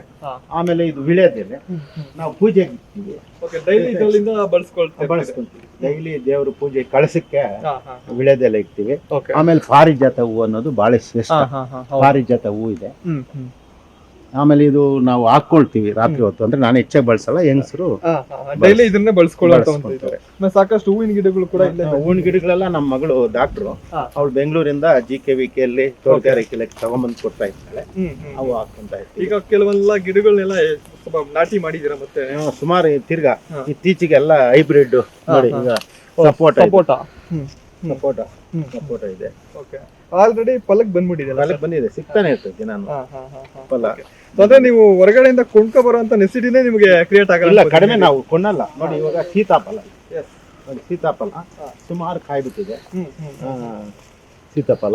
ಸೀತಾಫಲ ಹಣ್ಣು ಪಕ್ಷಿಗಳು ತಿಂತವೆ, ನಾವು ತಿಂತೀವಿ. ನೋಡಿ ಎಲ್ಲ ತಿಂದು ಕೆಳಗಡೆ ಎಲ್ಲ ಆಗ್ತಾ ಇರ್ತವೆ, ಕೆಳಗಡೆಲ್ಲ ಬಿಟ್ಬಿಡ್ತೀವಿ. ಅದೇ ಹಣ್ಣು ಆಗ್ಬಿಟ್ರೆ ಅವು ತಿಂತವೆ. ಅಂದ್ರೆ ಒಂದು ವಿಚಾರ ಏನಂದ್ರೆ, ನಿಮ್ಮ ತೋಟಕ್ಕೆ ಒಂದು ಪಕ್ಷಿ ಅಥವಾ ಒಂದು ಪ್ರಾಣಿ ಎಂಟ್ರಿ ಆದ್ರೆ ಅವು ನಾವಿಲ್ಲಿ ನೋಡಿ, ಇಲ್ಲಿ ಹಾವುಗಳು ಓಡಾಡ್ತವೆ, ಆಮೇಲೆ ಇಲ್ಲಿ ಮುಂಗ್ಸಿಗಳು ಓಡಾಡ್ತವೆ. ಆಮೇಲೆ ಏನಾದ್ರೂ ನಾವೇನು ಮಾಡಲ್ಲ, ಅವನ್ನ ಮುನ್ನೋಡ್ಕೊಂಡು ಓಡಾಡ್ತೀವಿ. Full freedom. ಯಾಕಂದ್ರೆ ಯಾವ ಪ್ರಾಣಿ ಮನೆಯಲ್ಲೆಲ್ಲ ಹಾವು ಮನೆ ಹತ್ರ ಬಂದಿತ್ತು, ಕರೆದ್ಬಿಟ್ಟು ಗೊಂಡ್ಚೀಲದಲ್ಲಿ ಹಾಕಿ ಅಲ್ಲಿ ದೂರ ಫಾರೆಸ್ಟ್ ಬಿಟ್ಟು. ಯಾಕಂದ್ರೆ ಯಾವ ಪ್ರಾಣಿ ಪಕ್ಷಿ ಇವತ್ತು ಸಮಾಜದಲ್ಲಿ ಭಗವಂತ ಸೃಷ್ಟಿಸಿರುವ ಈ ಪ್ರಕೃತಿಯಲ್ಲಿ ಪ್ರತಿಯೊಬ್ಬರಿಗೂ ಹಕ್ಕಿದೆ. ಆದ್ರೆ ಬುದ್ಧಿವಂತರು ನಾವು ಏನೇನೋ ಮಾಡ್ತೀವಿ. ನನಗೆ ನಿಮ್ಮ ವಿಚಾರದಲ್ಲಿ ಏನಿಸ್ತಂದ್ರೆ, ನೀವು ಪ್ರತಿಯೊಂದು ಪ್ರಾಣಿಗೂ ಬದುಕು ಹಕ್ಕಿದೆ ಅಂತ ಹೇಳ್ಬಿಟ್ಟು ನಿಮ್ಮ ಮನೆಯಲ್ಲೇ ಅವಕ್ಕೆ ಆಹ್ವಾನ ಕೊಟ್ಟಿದ್ರು, ಅದು ದೊಡ್ಡ ವಿಚಾರ ನನಗೆ. ಇವತ್ತು ನಾವು ಯಾವ ಹಾವನ್ನು ಓಡಿಸಲ್ಲ, ಒಂದ್ ಪ್ರಾಣಿ ನಾನು ಏನು ಮಾಡಲ್ಲ. ಇರುವೆಗಳಿದ್ರು ನಾನು ದಾಟ್ಕೊಂಡು ಹೋಗ್ತೀನಿ. ಅದು ನಮ್ಮ ಮನೆ ದೊಡ್ಡವರು ಕೊಟ್ಟಿರುವಂತ ಸಂಸ್ಕಾರ. ಅಂದ್ರೆ ಪ್ರಕೃತಿ ಜೊತೆಗೆ ನಾವು ಅವನ್ನ ಅಡ್ಜಸ್ಟ್ ಮಾಡ್ಕೊಂಡು ಬದುಕು. ನೋಡಿ ಈಗ ನಾನು ಈ ಕಬ್ಬು ಹಾಕಿರೋದು ಏನಕ್ಕೆ, ನಾನು ಆಳೆ ಮನೆ ಆಡಲ್ಲ, ಸಕ್ಕರೆ ಫ್ಯಾಕ್ಟ್ರಿ ಕೊಡಲ್ಲ, ಇವೆಲ್ಲ ಕೋತಿಗಳಿಗಾಗಿ. ಆಮೇಲೆ ನೋಡಿ ನಾನು ಒಂದು ಆಪಲ್ ಗಿಡ, ಒಂದೇ ಒಂದು ಗಿಡ ನೆಟ್ಟೆ 3 ವರ್ಷ ಆಯ್ತು, ಒಂದು ಆಪಲ್ ಹಣ್ಣು ಕಾದಿದೆ. ಅದೇ ಸರ್, ಈಗ ಬಯಲುಸೀಮೆಯಲ್ಲಿ ನೀರು ಇಲ್ದಿರೋ ಕಡೆ ಆಪಲ್ ಬೆಳೆಯಲ್ಲ ಅಂತ ಹೇಳ್ಬಿಟ್ಟು ನಾವು ಕೇಳ್ಪಡ್ತಾ ಇದೀವಿ. ಇಲ್ಲ, ಇದೊಂದು ಎಕ್ಸ್ಪೆರಿಮೆಂಟ್ ಅಲ್ಲಿ ನೀವು ಮಾಡ್ಕೊಂಡ್ ಬಂದಿದ್ದೀವಿ. ನೋಡಿ, ಪ್ರಕೃತಿಯಲ್ಲಿ ಭೂಮಾತೆ ಅನ್ನೋದು ದೊಡ್ಡದು. ನಾನು ಆಧ್ಯಾತ್ಮಿಕವಾಗೂ ಹೇಳ್ತೀನಿ, ಈ ಭೂಮಿಯಲ್ಲಿ ನಾವ್ ಏನೇ ಸಿಗೆ ಮಾಡ್ಲಿ, ಏನೇ ಒಳ್ಳೇದ್ ಮಾಡ್ಲಿ, ಕೆಟ್ಟದ್ ಮಾಡ್ಲಿ, ಸಹಿಸುವ ಶಕ್ತಿ ಆ ತಾಯಿಗಿದೆ. ಹಂಗಿರೋವಾಗ ಆ ಗಿಡ ಬೆಳೆಯಲ್ಲ, ಈ ಗಿಡ ಬೆಳೆಯಲ್ಲ ಅನ್ನೋದು ಸುಳ್ಳು, ಸುಳ್ಳು. ಯಾವುದೇ ನಾವು ತಕೊಂಬಂದು ಪ್ರೀತಿಯಿಂದ ಅದಕ್ಕೆ ಗೊಬ್ಬರ, ನೀರು ಕೊಟ್ಟಾಗ ಅದು ಬೆಳೆ ಬೆಳೆಯುತ್ತೆ. ಸೊ ಈ ಒಂದು ಗಿಡ ತೋಟಗಾರಿಕೆ ಮಾಡ್ಬೇಕಾದ್ರೆ ನಿಮ್ಮ ಜೊತೆಗೆ ನಿಮ್ಮ ಮಕ್ಕಳದು ಪಾತ್ರ ಇದೆ, ಫುಲ್ ಸಹಕಾರ ಇದೆ. ನಮ್ ಇಡೀ ಕುಟುಂಬನೇ ಈಗ ನಾನು ಏನ್ ಹೇಳ್ತಾ ಇದ್ದೀನಿ, ಪಾಲಿಸ್ತಾ ಇದ್ದೀನಿ, ನನಗೆ 90% ಸಹಕಾರ ಇದೆ. ಅದೇ ಇದ್ರ ಮೂಲಕ ಜನಕ್ಕೆ ಏನು ಹೇಳಕ್ ಇಷ್ಟಪಡ್ತೀರಿ ಸರ್? ನಾನ್ ಜನಕ್ಕೆ ಹೇಳೋದೇನಂದ್ರೆ, ನೋಡಿ, ಮನೆಗೊಂದು ಮರ ಊರಿಗೊಂದು ಅನ್ನೋ. ಹೌದು, ಪ್ರತಿಯೊಬ್ಬ ಇವತ್ತು ಸ್ವತಂತ್ರ ಪೂರ್ವದಲ್ಲಿ ಇಡೀ ಭಾರತ ದೇಶದಲ್ಲಿ 74% ಅರಣ್ಯ ಇತ್ತು, 26% ಮಾತ್ರ ಭೂಮಿ ಇತ್ತು. ಅಂದ್ರೆ ಅದು ಬದುಕೋದಕ್ಕಾಗಿ ಬೇಸಾಯಕ್ಕೆ. ಇವತ್ತೇನಾಗಿದೆ, ಉಲ್ಟಾ ಆಗ್ಬಿಟ್ಟಿದೆ. 25% ಅರಣ್ಯ ಇಲ್ಲ. ಗಿಡ ಮರ ಕಡಿತಾರೆ, ಮಾರ್ತಾರೆ, ಆಮೇಲೆ ಎಲ್ಲ ಮಾಡ್ತಾರೆ. ಗಿಡ ನೆಡ್ತಾ ಇರ್ತಾರೆ, ನೀರಿಲ್ದ ಒಣಗ್ತಾನು ಇರ್ತವೆ, ಉದ್ಧಾರ ಆಗ್ತಾನು ಇರ್ತವೆ, ಹೋಗ್ತಾನೆ ಇದೆ. ಪ್ರತಿಯೊಬ್ಬರಲ್ಲೂ ಕಾಳಜಿ ಬೇಕು. ಪರಿಸರ ಇವತ್ತು ಮುಂದೆ ಕಾಲದಲ್ಲಿ ಏನ್ ನಾವು ಇವತ್ತು ಹಿಂದೆ ಬೆನ್ನಿಗೆ ಹಾಕೊಂಡು ಹೋಗ್ಬೇಕೇನೋ ಆಕ್ಸಿಜನ್ ಸಿಲಿಂಡರ್, ಅದಕ್ಕೋಸ್ಕರ ಪ್ರತಿಯೊಬ್ಬ ಮನುಷ್ಯ ಮಾಡಿದ್ರೆ ಒಂದ್ ಪಾಟಲ್ಲೇ ಒಂದ್ ಗಿಡ, ಅವ್ನ ಜಾಗ ಇಲ್ಲ ಅಂದ್ರೂ ಒಂದ್ ಗಿಡ ಬೆಳೆಸ್ಬೋದು. ಇವತ್ತು ವಿಶಾಲವಾದ ಭಾರತದಲ್ಲಿ ಎಲ್ಲೋ ಸರ್ಕಾರಿ ಭೂಮಿಯಲ್ಲಿ ಒಂದ್ ಗಿಡ ಹಾಕಿ ಬರ್ಬೋದು. ಒಂದ್ ದಿನ ಒಂದ್ ಕ್ಯಾನಲ್ ನೀರ್ ಇಟ್ಕೊಂಡು ಹೋಗಿ ಒಂದು ಒಯ್ದು ಬರ್ಬೋದು. ಇದೇನು ಕಷ್ಟ ಆಗಲ್ಲ, ದುಡ್ಡು ಖರ್ಚು ಬೇಕಾಗಿಲ್ಲ. ಮುಖ್ಯವಾಗಿ ಅಂದ್ರೆ ನಿಮ್ಗೆ ಅರಣ್ಯದಲ್ಲಿ ಕೆಲಸ ಮಾಡೋದ್ರಿಂದ, ಅದೇ ಫಾರೆಸ್ಟ್ ಡಿಪಾರ್ಟ್ಮೆಂಟ್ ಅಲ್ಲಿ ಕೆಲಸ ಮಾಡೋದ್ರಿಂದ ಅವಾಗಿಂದನೂ ಒಂದು ಅವಾಗಿಂದನೂ ನಾವ್ ಹೇಳ್ಬೇಕಾದ್ರೆ ನಾನು ಹೆಚ್ಚಾಗಿ ಅಧಿಕಾರಿಗಳಿಂದಾನೇ ಕಲ್ತಿದ್ದೀನಿ. ಅಧಿಕಾರಿಗಳಲ್ಲಿ ಬಹಳಷ್ಟು ಜನ ಇದ್ರು, ಈಗಲೂ ಇದಾರೆ, ಇಲ್ಲ ಅಂತ ಹೇಳಿಲ್ಲ. ಗಿಡ ಮರ ನೋಡಿ, ನಾನು ಏನಂದ್ರು ತೋರ್ಸ್ಕೊಂಬಲ್ಲ. ಇವತ್ತೊಂದ್ ದಿವಸ ನೀವು ಬಂದಿದ್ದೀರಿ, ನಾನು ಮಾಹಿತಿ ಕೊಡ್ತಾ ಇದ್ದೀನಿ. ಆಗ್ಲಿ ವಿಚಾರ ನೋಡಿ, ಈ ತರ ವಿಚಾರಗಳು ನಮಗೆ ಅವಶ್ಯಕತೆ ಇದೆ. ಯಾಕೆಂದ್ರೆ ಮನೆ ಮುಂದೆಗಡೆ ಈ ತರ ಒಂದು ಜಾಗನ ಪ್ರಕೃತಿಗೋಸ್ಕರ ಅಥವಾ ಪ್ರಾಣಿಗಳಿಗೋಸ್ಕರ ಮೀಸಲಿಡೋದು ತುಂಬಾ ದೊಡ್ಡ ವಿಚಾರ. ಈ ನಂದು ಈ 1/2 ಎಕರೆಯಲ್ಲಿ ಅಥವಾ 15 ಗುಂಟೆ ಅನ್ಕೊಳ್ಳಿ, ಈ 15 ಗುಂಟೆಯಲ್ಲಿ ನಾವೇನು ಅಪೇಕ್ಷೆ ಪಡಲ್ಲ. ಬರೀ ಪ್ರಾಣಿ ಪಕ್ಷಿ ಚೆನ್ನಾಗಿರ್ಬೇಕು, ಸ್ವಾಭಾವಿಕ ಆಗಿರ್ಬೇಕು, ನ್ಯಾಚುರಲ್ ಆಗಿರ್ಬೇಕು. ಇನ್ನು ಈ ಕಬ್ಬು ಜೊತೆಗೆ ಚೇಪೆ ಗಿಡಗಳು, ಸೀಬೆ ಇದೆ, ಕಬ್ಬು ಇದೆ, ಪರಂಗಿ ಇದೆ, ಆಮೇಲೆ ಹಲಸು ಇದೆ. ನೋಡಿ ಹಲಸು ಯಾವಾಗಿಂದ ಹಲಸ ಇಲ್ಲಿ 8 ಮರ ಹಲಸು ಹಾಕಿದ್ದೀನಿ. ಈ ವರ್ಷ 1 ಕಾಯಿ ಕಾದಿದೆ. ಅದು ಆಲ್ರೆಡಿ ಫಲ ಕೊಟ್ಟಿದೆ. ತುಂಬಾ ಒಳ್ಳೆ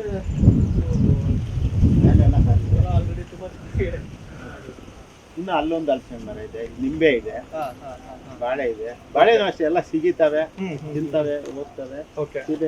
ಸೀಬೆ ಹಣ್ಣು ಅಷ್ಟೇ ಬೇಕಾದ್ರೂ ತಿಂತವೆ. ಅದಕ್ಕೆ ಯಾವುದೇ ನಾವು ಅಡ್ಡಿ ನಮ್ಮ ಇಡೀ ಕುಟುಂಬ ಇದು ಮಾಡ್ಲೇ ಇಲ್ಲ. 1,000 ಕಾಯಿ ಕಾಯ್ತದೆ.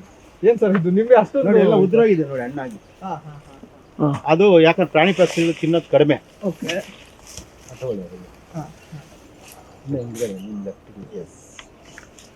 ನೀವು ಮನೆಗೆ ಬಳಸ್ಕೊಳ್ಳೋ ಜೊತೆ ಮನೆ ಬಳಸ್ಕೊಂತೀವಿ, ಇಲ್ಲ ಅಂದ್ರೆ ಹಂಗೆ ಪ್ರಾಣಿಗಳು ತಿಂದ ಇದೆ ಬಿಟ್ಬಿಡ್ತೀವಿ.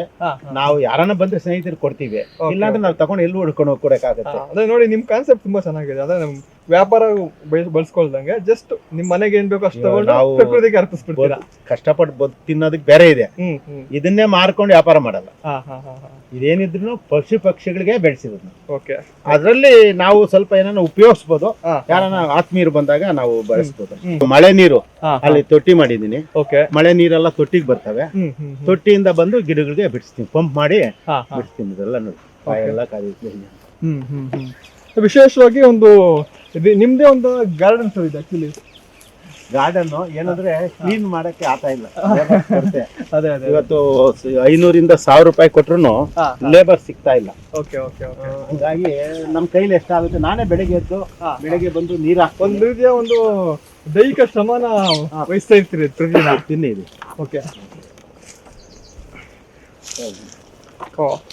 ಎಲ್ಲ ಆಲ್ರೆಡಿ ಹಣ್ಣು ಬಂದ್ಬಿಟ್ಟು ಎಲ್ಲ ಅವನು ಕಟ್ ಮಾಡ್ಬಿಟ್ಟು ಅವನ್ನೆಲ್ಲ ತಿನ್ನಿ. ಇದು ಇದಕ್ಕೆ ನಾವು ಏನಂದ್ರೆ ರಾಸಾಯನಿಕ ಗೊಬ್ಬರ ಇದುವರೆಗೂ ಹಾಕಿಲ್ಲ, ಹಾಕೋದು ಇಲ್ಲ ನಾನು. ರಾಸಾಯನಿಕ ಗೊಬ್ಬರ ಅಂದ್ರೆ ನಂಗೆ ಆಗಲ್ಲ. ದನದ ಗೊಬ್ಬರ ಇಲ್ಲ ಹಿಂಡಿ ಹಾಕ್ತೀನಿ, ಇಲ್ಲ ಅಂದ್ರೆ ನಮ್ದು ದಿನ ವೇಸ್ಟ್ ಕಚ್ಚಾ ಮನೇಲಿ ಅದ್ ಹಾಕಿ ಗುಂಡಿ ಮಾಡಿ ಅದೆಲ್ಲ ಮಾಡಿ ಹಾಕೋದು. ಅಂದ್ರೆ ಸಾವಯವ ಗೊಬ್ಬರನೇ ಬಳಸ್ತಾ ಇರ್ತೀರಿ. ನೀವಿರೋ ಬಿಡುವಿನ ಟೈಮಲ್ಲಿನೇ ಇದೆಲ್ಲ ಇಲ್ಲಿ ಗಿಣಿಗಳು ಜಾಸ್ತಿ ಇದೆ. ಗಿಣಿಗಳು, ಕೋತಿಗಳು, ಪಕ್ಷಿಗಳೆಲ್ಲ ತಿಂತಾರೆ. ಒಂದ್ ರೀತಿ ಹೇಳ್ಬೇಕಂದ್ರೆ ಒಂದೊಂದ್ ಟೈಮ್ ಕಾಡೇ ಬಂದಾಗ ನಿಮ್ ಮನೆ ಮುಂದೆ ಇರೋ ತರ ನನಗೆ ಫೀಲ್ ಆಗೋದು ಏನಂದ್ರೆ ನಾನೆಲ್ಲೋ ಒಂದ್ ಕಾಡಲ್ಲಿ ಮಧ್ಯೆ ಇದ್ದೀನಿ. ಯಾಕಂದ್ರೆ ವಾತಾವರಣ ಅಂದ್ರೆ ಒಂದು ನಗರದಲ್ಲಿ ಈ ತರ ಒಂದು ವ್ಯವಸ್ಥಿತವಾಗಿ ಪ್ರತಿಯೊಬ್ಬರು ಮಾಡ್ಕೊಳ್ಬಹುದು. ಯಾಕೆಂದ್ರೆ ಕೆಲವ್ರಿಗೆಲ್ಲ ಜಮೀನ್ ಇರಲ್ಲ ಅಂತಲ್ಲ, ಇರೋ ಕಡೆ ಜಮೀನಲ್ಲೇ ದೊಡ್ಡ ದೊಡ್ಡ ಪಾಟಗಳಲ್ಲಿ ಒಂದ್ 2-3 ಗಿಡ ಬೆಳೆಸ್ಕೊಳ್ಬಹುದು. ಇವತ್ತು ಬಹಳಷ್ಟು ತಾಂತ್ರಿಕತೆಯಿಂದ ಇವತ್ತೆಲ್ಲ ಬೆಳಿತಾ ಇದ್ದಾರೆ. ಕಸಿ ಮಾಡಿರೋ ಹಣ್ಣುಗಳು ಎಲ್ಲ ಪಾಟ್ಗಳು ಮನೆ ಮೇಲೇನೆ ತರಕಾರಿ ಬೆಳ್ಕೊಳೋದು ಕಾಲ ಬೆಂಗಳೂರಲ್ಲೆಲ್ಲ. ಇವಾಗ ಎಲ್ಲೇ ಮನೆ ಹತ್ರ ಒಂದ್ ಸ್ವಲ್ಪ ಒಂದ್ 2 ಅಡಿ 3 ಅಡಿ ಇದ್ರೆ ಒಂದು ಗಿಡ ಹಾಕೊಳ್ಬಹುದು. ಒಂದು ಹಣ್ಣು ಬಿಟ್ರೆ ಏನಾಗುತ್ತೆ ಅಂದ್ರೆ ಅವನು ತಿಂತಾನೆ, ಪಶು ಪಕ್ಷಿ ತಿನ್ನುತ್ತೆ, ಅವನ ಮನಸ್ಸಿಗೆ ನೆಮ್ಮದಿನೂ ಇರುತ್ತೆ. ನೀವೊಂದು ನೆಮ್ಮದಿಯಾದ ಒಂದು ಬದುಕನ್ನ ಈ ಮನೆ ಹತ್ರ ಕಳಿಬಹುದು ಅಂತಂದ್ರೆ ಬಹುಶಃ ತಪ್ಪಾಗೋದಿಲ್ಲ ಅನ್ಸುತ್ತೆ ಸರ್. ಖಂಡಿತ. ನನಗೆ ಅಂತೂ ಒಂದು ಊಟ ಕಡಿಮೆ ಮಾಡಿದ್ರು ಚಿಂತೆ ಇಲ್ಲ. ಈ ಪ್ರಾಣಿ ಪಕ್ಷಿಗಳು ಮರಗಳ ಮಧ್ಯೆ ಇರ್ಬೇಕನ್ನೋದೇ ನನಗೆ. ಈಗ ನನಗೆ ಇನ್ನೊಂದು ಅನ್ಸಿದೆ ಅಂದ್ರೆ ಬಹುಶಃ ಮನೆಯವರೆಲ್ಲ ಯಾವತ್ತಾದ್ರೂ ಫಂಕ್ಷನ್ ಅಲ್ಲಿ ಹೊರಗಡೆ ಹೋದ್ರು ಕೂಡ ನೀವು ಆರಾಮ ಈ ಪ್ರಕೃತಿ ನಿಮ್ಮ ಗಾರ್ಡನ್ ಸಿಗುವಂತ ಒಂದು ಹಣ್ಣುಗಳು ತಿನ್ಕೊಂಡ್ ಬೇಕಾದ್ರೆ ಬದುಕ್ಬಿಡ್ಬೋದು. ಒಂದ್ ದಿವಸ ನಮ್ಮ ಮನೇಲಿ ಯಾರು ಅಡಿಗೆ ಮಾಡೋದಿಲ್ಲ ಅಂದ್ರೆ ಒಂದ್ ಚೇಪೆಕಾಯೋ, ಪರಂಗಿ, ಇದೆ, ಸೀತಾಫಲ ಇದೆ, ಏನೋ ಒಂದ್ ತಿನ್ಕೊಂಡು ನೆಮ್ಮದಿಯಾಗಿರ್ಬಲ್ಲೆ. Okay okay. ಇದು ಸರ್ ನಾವು ಗೋವಿಂದರಾಜ್ ಸರ್ ಒಂದು ಫಾರ್ಮ್ ಹೌಸ್ ಅಲ್ಲಿ ಇರುವಂತ ಒಂದು ಹಣ್ಣುಗಳಿಗೆಲ್ಲ ನೋಡಿದ್ದೀರಾ, ಒಂದು ಸಾಕಷ್ಟು ಗಿಡಗಳನ್ನ ನೋಡ್ತಿದ್ವಿ. ಸೊ ಈ ಒಂದು ಪರಿಕಲ್ಪನಾ ತಾವು ಜಾಗ ಯಾರಲ್ಲಿ ಇಟ್ಕೊಂಡಿದ್ದೀರಾ ಮನೆ ಸುತ್ತಮುತ್ತ, ಅವ್ರು ಬೇಕಾದ್ರೆ ಈ ತರ ಒಂದು ಟ್ರೈ ಮಾಡ್ಬೋದು.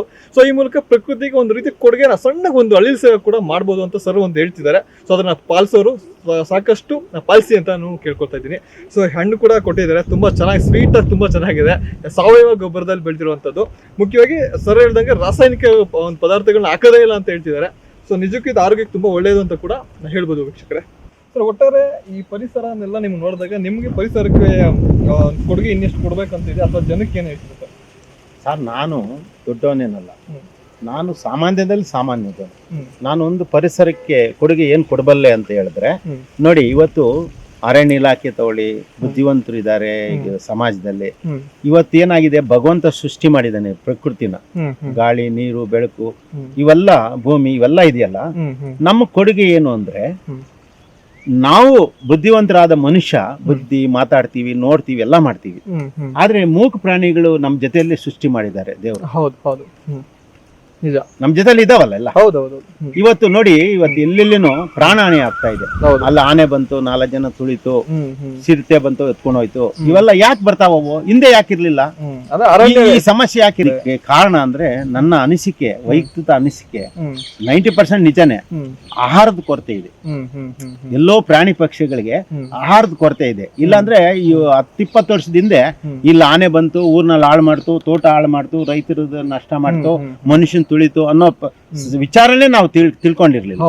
ಇವತ್ತು ಇತ್ತೀಚೆಗೆ ಇವೆಲ್ಲ ಆಗ್ತಾ ಇದೆ ಅಂದ್ರೆ 2 ರೀತಿಯಲ್ಲಿ ಸರ್ಕಾರ ಮತ್ತೆ ಸಮಾಜ ಮಾಡ್ಬೇಕಾಗಿದೆ ಬುದ್ಧಿವಂತರು. ಏನು ಅಂದ್ರೆ, ಅರಣ್ಯದಿಂದ ಹೊರಗಡೆ ಬರ್ದಂಗೆ ದೊಡ್ಡ ಕಂದಕಗಳನ್ನ ತೆಗಿತಾ ಇದ್ರು ಹಿಂದೆ. ನಾನು ಫಾರೆಸ್ಟ್ ಡಿಪಾರ್ಟ್ಮೆಂಟ್ ಅಲ್ಲಿ ಇದ್ದೆ. ಕಂದಕಗಳು ಅಂದ್ರೆ 6 ಅಡಿ ಆಳ, 8 ಅಡಿ ಹಿಂಗ ಆಳ. ಅವಾಗ ಪ್ರಾಣಿ ಎಗರ್ ಬರಕ್ ಆಗಲ್ಲ. ಎಷ್ಟೋ ಸರ್ಕಾರ ಎಷ್ಟೋ ಲಕ್ಷ ಕೋಟಿ ಬಜೆಟ್ ಇದೆ, ಮಾಡ್ತಾ ಇದ್ದಾರೆ. ಅರಣ್ಯ ಎಲ್ಲಿ ಪ್ರಾಣಿಗಳು ವಾಸ ಮಾಡ್ತವೆ ಅಲ್ಲಿ ಕಂದಕಗಳನ್ನ, ಅಲ್ಲಿ ಸುತ್ತು ಬೌಂಡ್ರಿ ಬರೀ ಬೇಲಿ ಹಾಕಿ ಹಾಕೊಂಡ್ ಬರ್ತವೆ. ಕಂದಕಗಳು ಮಾಡ್ಬೇಕು. ಈಗ ದೊಡ್ಡ ಕಂದಕಗಳು ಇನ್ ಕೇಸ್ ಕಂದಕದಲ್ಲಿ ಬಿದ್ದು ಪ್ರಾಣಿಗಳು ಬೀಳಲ್ಲ. ಆ ಕಂದಕಗಳ ಹಿಂದ್ಗಡೆ ಮುಳುತಂತಿ, ಅದಕ್ಕೆ ಪ್ರಾಣಿಗೆ ಅಷ್ಟೆಷ್ಟು ಬುದ್ಧಿ ಇರ್ತಕ್ಕೆ, ನಾನ್ ದಾಟಿದ್ರೆ ಮುಳುತಂತಿ ಅಂತ ಇದ್ದೆ. ಅವು ಮಾಡ್ಬೇಕು. ಆಮೇಲೆ ಇವರು ಅರಣ್ಯ ಇಲಾಖೆಯವರು ಬೆಳೆಸೋ ಗಿಡ ಮರದಲ್ಲಿ 50% ಹಣ್ಣು ಕೊಡೋ ಗಿಡ ಮರ ಬೆಳೆಸ್ಲಿ. ಇವತ್ತು ಪಪ್ಪಾಯಿ ಮಾಡಕ್ ಏನ್ ಕಷ್ಟ ಇಲ್ಲ. ಅಲ್ಲಿ ಕಾಡಲ್ಲಿ ನೀರಿದೆ, ಸೇಪೆ ಗಿಡಗಳು ಹಾಕ್ಲಿ, ನೇರಳೆ ಗಿಡಗಳು ಹಾಕ್ಲಿ, ಹಲಸಿನ ಗಿಡಗಳು ಹಾಕ್ಲಿ, ಇವೆಲ್ಲ ಹಾಕಿದಾಗ ಅವು ತಿಂತವೆ, ಅವು ಸಂತೃಪ್ತಿಯಾಗಿರ್ತವೆ, ಹೊರಗಡೆ ಬಂದು ಜನಗಳಿಗೂ ತೊಂದರೆ ಕೊಡಲ್ಲ, ರೈತರು ಬೆಳೆನ ನಾಶ ಮಾಡಲ್ಲ. ಇದು ನಾನು ಸಾಮಾನ್ಯದಲ್ಲಿ ನಾನು ಸಮಾಜಕ್ಕೆ ಮತ್ತು ಸರ್ಕಾರಕ್ಕೆ ಹೇಳಕ್ ಇಷ್ಟ. ನೀವ್ ಹೇಳಿದ ಪಾಯಿಂಟ್ ತುಂಬಾ ಸತ್ಯಕ್ಕೆ ಹತ್ರವಾದ ಮಾತು. ಯಾಕೆಂತಂದ್ರೆ ಕಂದಕಗಳು ನಿರ್ಮಿಸಿದ ಪ್ರಾಣಿಗಳು ಈ ಕಡೆ ನಾಡಿಗೆ ಬರೋದಿಲ್ಲ. ಆಮೇಲೆ ಅಲ್ಲಿ ಅವಕ್ಕೆ ಆಹಾರವನ್ನು ಕೊಡುವಂತ ಒಂದು ಕೆಲಸನ ಮಾಡಿದ್ರೆ ಅರಣ್ಯ ಇಲಾಖೆ ಅಥವಾ ಪಬ್ಲಿಕ್ಸ್ ಮಾಡಿದ್ರು ಅದಕ್ಕೆ ಒಂದು ಸೂಕ್ತವಾದ ಒಂದು ಕ್ರಮ ಕೂಡ ಕೈಗೊಳ್ಬಹುದು. ಮುಂದಿನ ಮಾನವ ಮತ್ತು ಪ್ರಾಣಿಗಳ ಸಂಘರ್ಷ ಕೂಡ ತಡಿಬಹುದು ಈ ಮೂಲಕ ಅನ್ನೋದು. ಸರ್ಕಾರನೇ ಅಂತ ಒಂದಲ್ಲ, ಅದೇ public ಸರ್ಕಾರ, ಸೇರ್ಸಿ. ಅರಣ್ಯ ಇಲಾಖೆ ಅಂತಲ್ಲ, ಹ್ಮ್. ಸಂಘ ಸಂಸ್ಥೆಗಳು, ಹ್ಮ್. ಸಮಾಜದಲ್ಲಿ ಪಬ್ಲಿಕ್ಸ್ ಎಲ್ಲರೂ ಜವಾಬ್ದಾರಿ ಇದೆ. ಹೌದು ಹೌದು. ಏನು ಪ್ರಾಣಿ ಪಕ್ಷಗಳ ರಕ್ಷಣೆ, ಹ್ಮ್. ಪೋಷಣೆ, ಹ್ಮ್. ಆಮೇಲೆ ಸಮಾಜದ ರಕ್ಷಣೆ, ಹ್ಮ್. ಇವನ್ನೆಲ್ಲ ನಾವು ಬುದ್ಧಿವಂತರು ಪ್ರತಿಯೊಬ್ಬರು ಮಾಡ್ಬೇಕು ಹೌದು ಹೌದು. ಅಂತ ನಾನು ಹೇಳಕ್ ಇಷ್ಟಪಡ್ತೀನಿ. ಓಕೆ ಸರ್, ನಿಜಕ್ಕೂ ನಿಮ್ಮ ಯೋಚನೆ ತುಂಬಾ ಚೆನ್ನಾಗಿದೆ ಸರ್. ತುಂಬಾ ಆಕ್ಸೆಪ್ಟ್ ಸರ್ ನಿಮ್ಮ ತುಂಬಾ knowledge ಗೆ. ಸಂತೋಷ. ಸಮಾಜಕ್ಕೆ ಒಳ್ಳೇದಾಗ್ಬೇಕು ಅನ್ನೋ Yes. ಉದ್ದೇಶ ನಿಮ್ಮಲ್ಲೂ ಇದೆ, ನಮ್ಮಲ್ಲೂ ಇದೆ. ತುಂಬಾ ಧನ್ಯವಾದ Yes, sir. ನಿಮಗೂ, ನಿಮ್ ಸಿಬ್ಬಂದಿ.